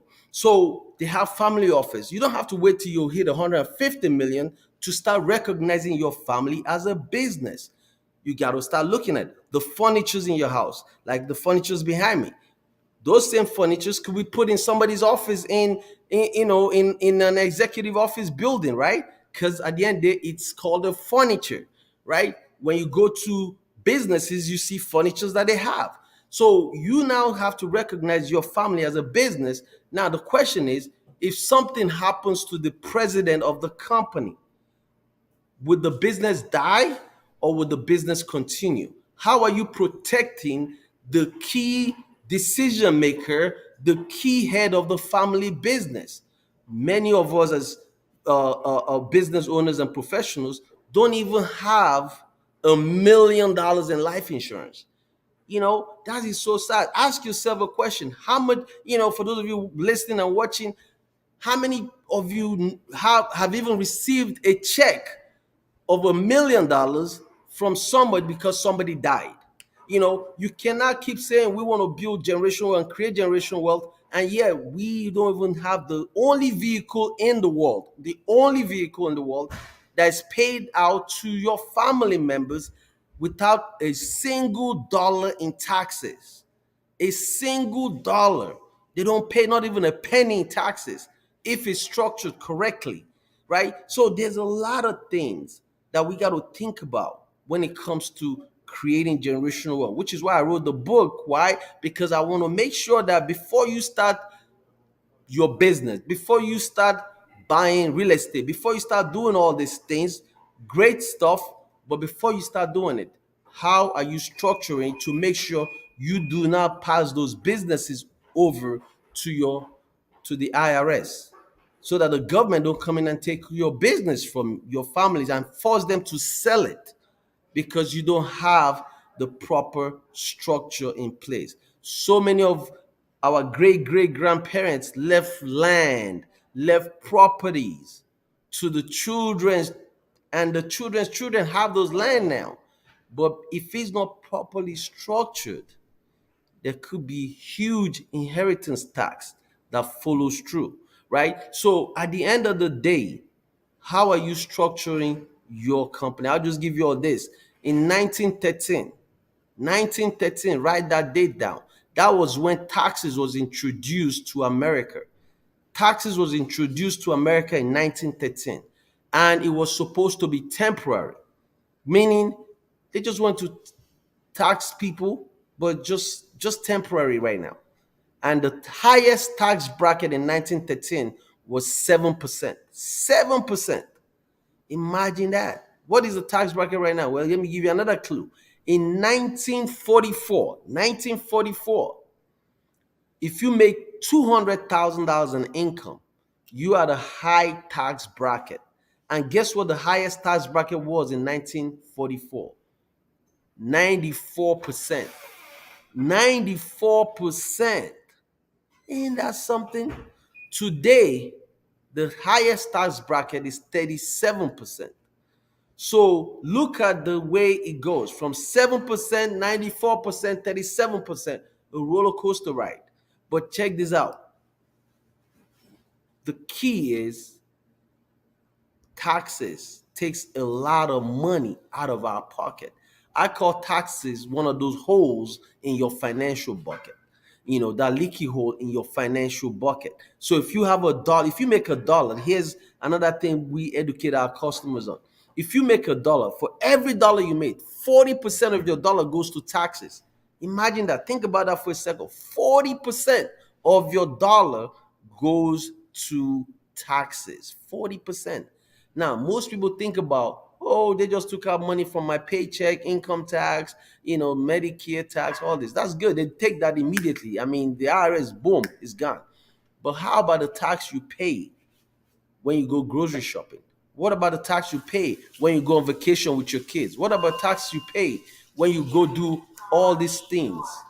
Guess what? All those are monies that is coming out of your financial bucket, that's leaking from your financial bucket. That's a hole. The second hole in your financial bucket is interest rate, credit card interest rate, mortgage interest rate, student loan interest rate, financing a car interest. That's another hole. That's 34% of your dollar goes to the banks. So between the bank and the government, just two people that you don't even know, already taking 74% of your dollar. We don't ever think about that like that, right? 74% of our dollar goes to these people. Then we are left with 26% for either our lifestyle and to save for our future person.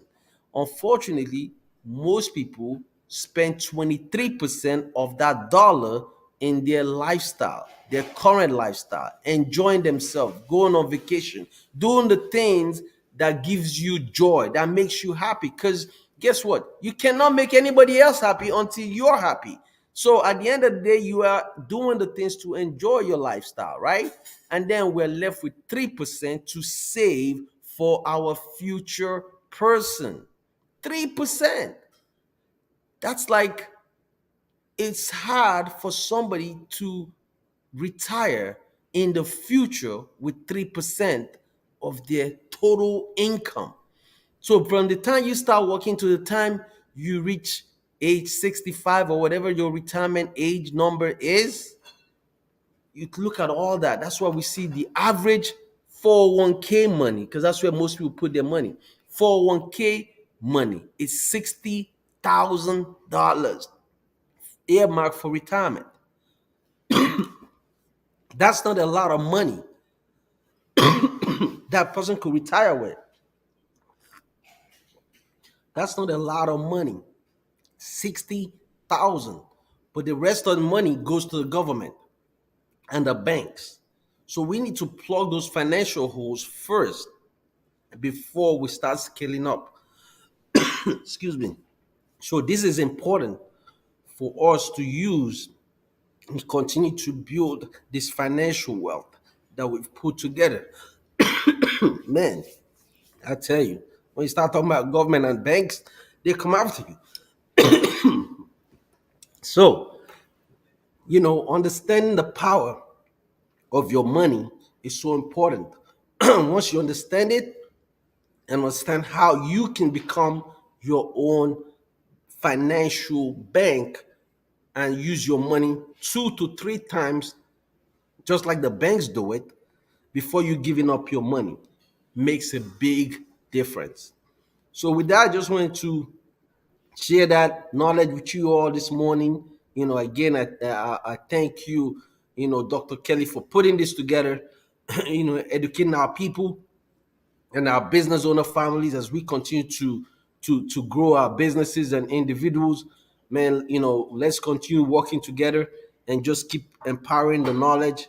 And I'm going to solicit a lot of you business owners to come join us in the African Chamber of Commerce and become members. It's a non-profit organization. There's so many ideas I have that we could all use it. And, remember, I'm from Nigeria. I didn't come here to look at trees. So whatever way we're going to do, we're all going to empower us and we're going to all make some serious money with it at the same time. All right. Douglas. Oh my God, did you drop some nuggets?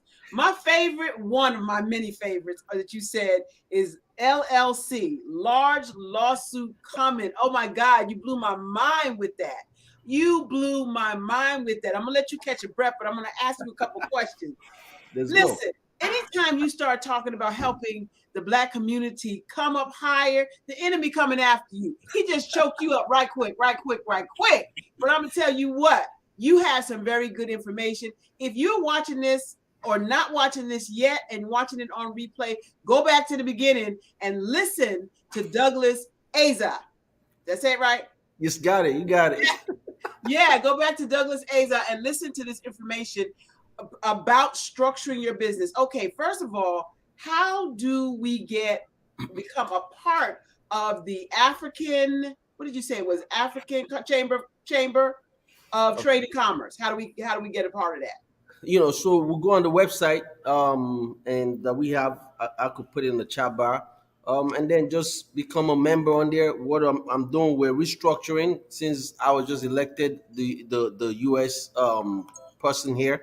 So Okay. we're gonna do some restructuring and all that stuff. So just keep following me and stuff. And that as I continue to push the platform, we'll be able to share some more knowledge and how everyone could be a part of the organization. I just downloaded the book to my Audible. Okay. Awesome. Thank you. When you said it, I downloaded it. So let's talk about that for a second. The book is Yes. called what? Creating generational wealth. What the super wealthy know that you need to know. Yeah, I need to know what the super wealthy know. That's what I need to know, because my brain is all about what's next, leveling up. Now, I have traveled to the east coast of Africa many times, Kenya in particular, and am looking to become the liaison for travel. I've met a few people there, and I want to be the liaison for travel because we as African Americans don't know the beauty of what we're missing. We have seen and been bamboozled with all of the, trees swinging, safari having, and there's so much more, including me. I mean, I didn't know. And when I touched down and saw tall buildings in Nairobi, like bigger than Chicago, I was like, you know what? Y'all, this is not happening. And so I want you to talk some about why the connect between the African American community, the diaspora, and the communities in Africa. Why do you want to make big time, big time. There's so much opportunity and so much that we need. First off, to say to the African Americans here in America and in diaspora is, if not for the African Americans here, the Black Americans here, I wouldn't be who I am. I wouldn't have come to America. I wouldn't have been able to come to America and start a business because the Black Americans here have already paved the path to make that a possibility. So that's one. Second, only the Black Americans and the Africans that are born here, that are also the second generation, the first that come in, and like my children, are the only ones that Africa is looking for to come change Africa. Because at the end of the day, there's so much opportunity in Africa. Because remember, all the resources. I'll give you an example on something that we're working on. Is the cotton field, right?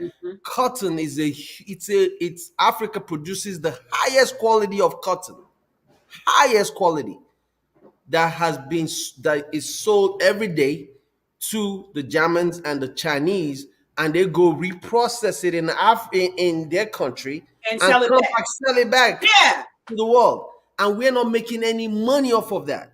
And they buy it at the lowest amount. What if we can create a manufacturing plant in Africa and process it, do everything we need to do, and then sell it to the world? That's the same thing with the lithium and the batteries that we need for cell phones. I have a friend in Uganda, Benita Bagari, who is the president of Oil and Gas, Aberdeen Oil and Gas, who says the exact same thing. She says they come from all over the place, take our resources, excavate them from the earth, carry them to their countries, manufacture it, and bring it and sell it back to us at 3 and 4 and 5 and 10 times. Yeah. This makes no sense. No, it doesn't. Our ancestors. How do we change that? We have to. And I know cotton has so much negative stuff here because, again, think about it. They went to Africa, brought the farmers to come farm and plant cotton here, and people died for that. Yeah. It's time for us to change that. It's been time. It's past time. And because we can't keep waiting for remuneration money. They're not coming to save us. They're coming to save us. No, we now have to work together and forget the divide.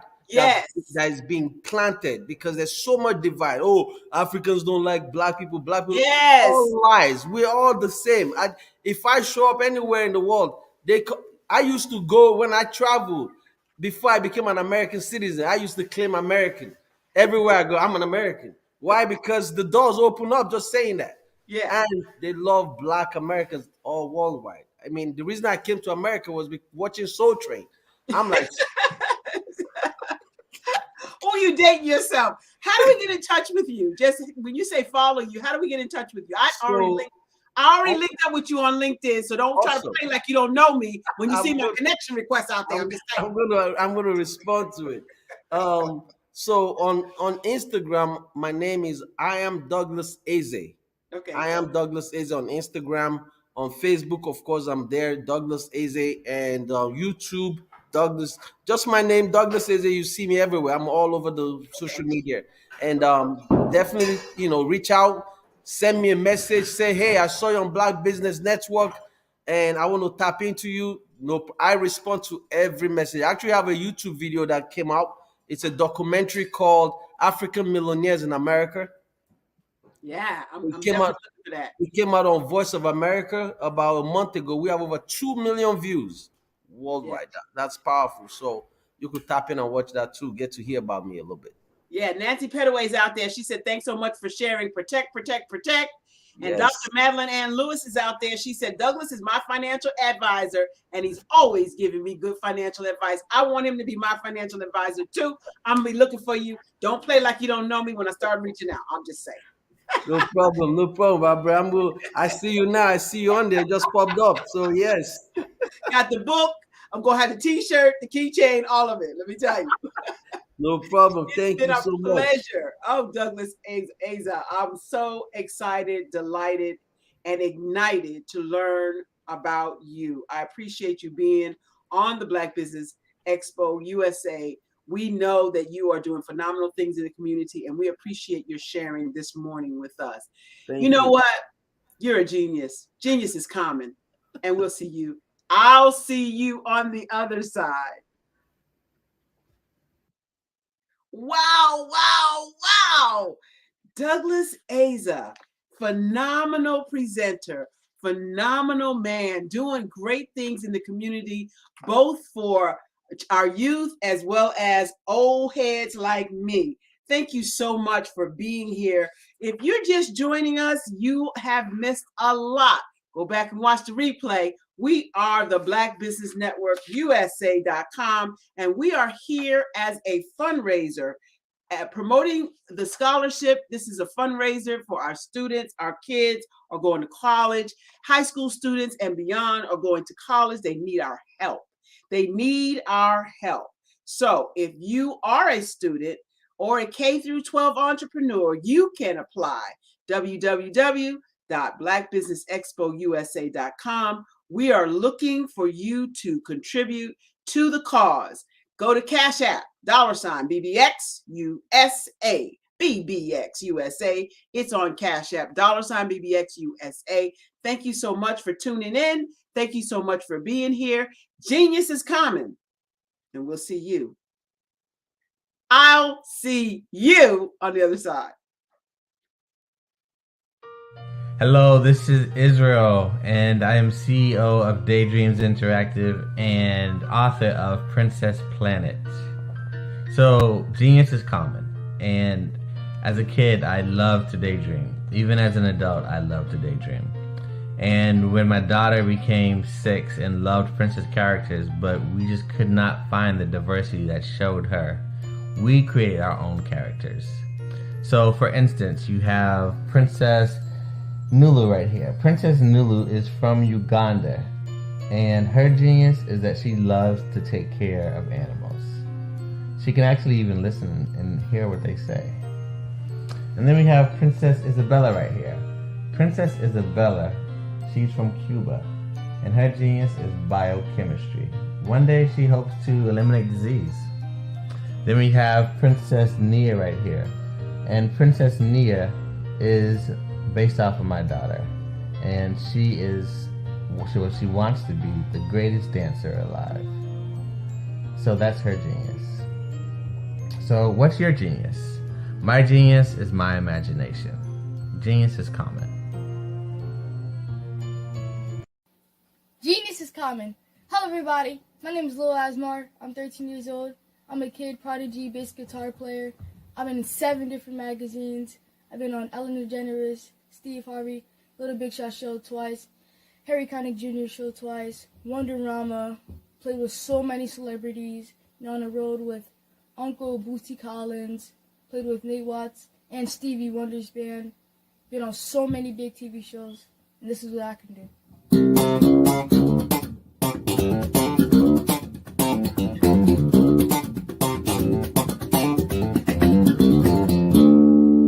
Genius is common. Hello, my name is Kiasi Helm and I'm 14 years old. I think my genius would probably have to be setting goals and achieving them. I say this because ever since I was young, I always wanted to be an author, and at age 11 I ended up achieving this. But not only did I end up becoming an author, I ended up becoming a public speaker, a publisher, a business owner, all these great things. The name of my business is Written by Kids Publishing Company. I decided to start this company because I thought it was important for me to help kids my age express themselves through literacy and just achieve their own goals. Because to me, achieving goals is the best thing in the world to feel. It's you just achieving things and aspirations that you set for yourself. And I know that everybody is capable of this because even if you don't end up achieving the goal, you still tried your best, and that's the most important thing. And everybody is capable of this because genius is common. Thank you.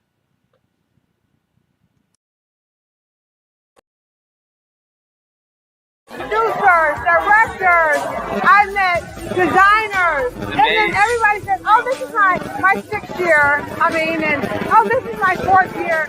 Shout out to New York. We're in New York in like 7 hours. Oh my gosh, yes, we have a 6:58 flight, so. We gotta go home. We gotta go. We gotta go.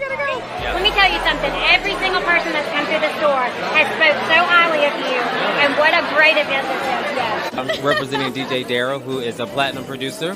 He did the hit track for Tupac Shakur, Keep Your Head Up, Snoop Dogg, Keisha Cole.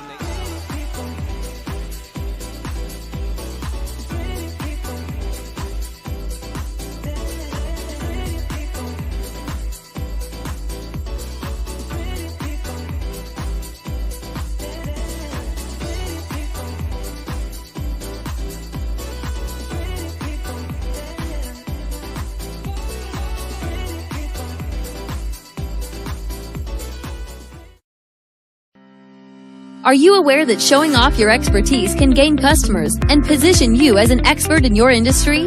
Consumers need confidence to purchase, so let us showcase your knowledge by interviewing you for a 3 to 5 minute video. We'll position you as an industry expert with a customized interview-style video, and for a limited time, we'll cover all production costs. Click this ad or call now for all the information. You'll want to experience the same 5-star service our customers love. So take advantage of this one-time offer. Click this ad or contact us now.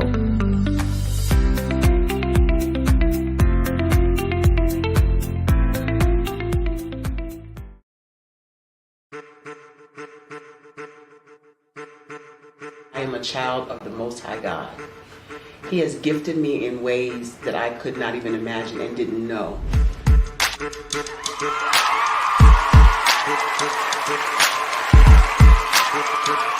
There was a time when I didn't know who I was. I listened to other people tell me who I should be, what I should do. I listened to people telling me that I should be a boutique owner, that I should be a construction manager, that I should be a laborer. Have you ever felt like you should do something else, be something else, go somewhere else, be wherever you wanted to be, and you felt like you were in a box? Anybody in the room? And you couldn't get out. Anybody in the room?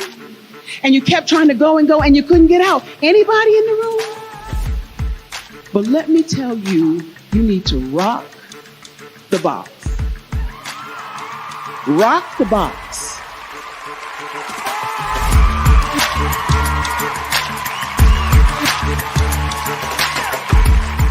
I am engaging, inspiring, and empowering.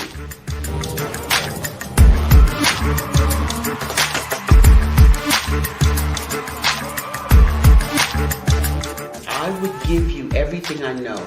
Just by touching you, if I could, by osmosis, give you every single thing I've learned, I've gone through, I know I would.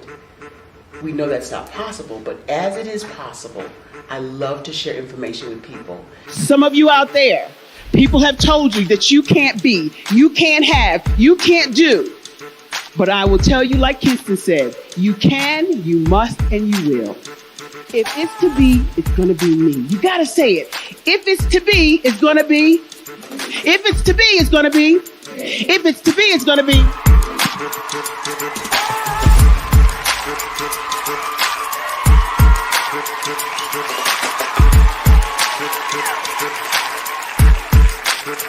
Barbara is because she believed what her mama said about her and not what other people told her. Every day you wake up, when you're in a situation, it's your choice whether it's an advantage or the disadvantage. She gained her confidence and her life, and now she is a testimony. If I can help you elevate yourself, then I feel like I'm elevating my own self as well. What you know and I know together can change the world.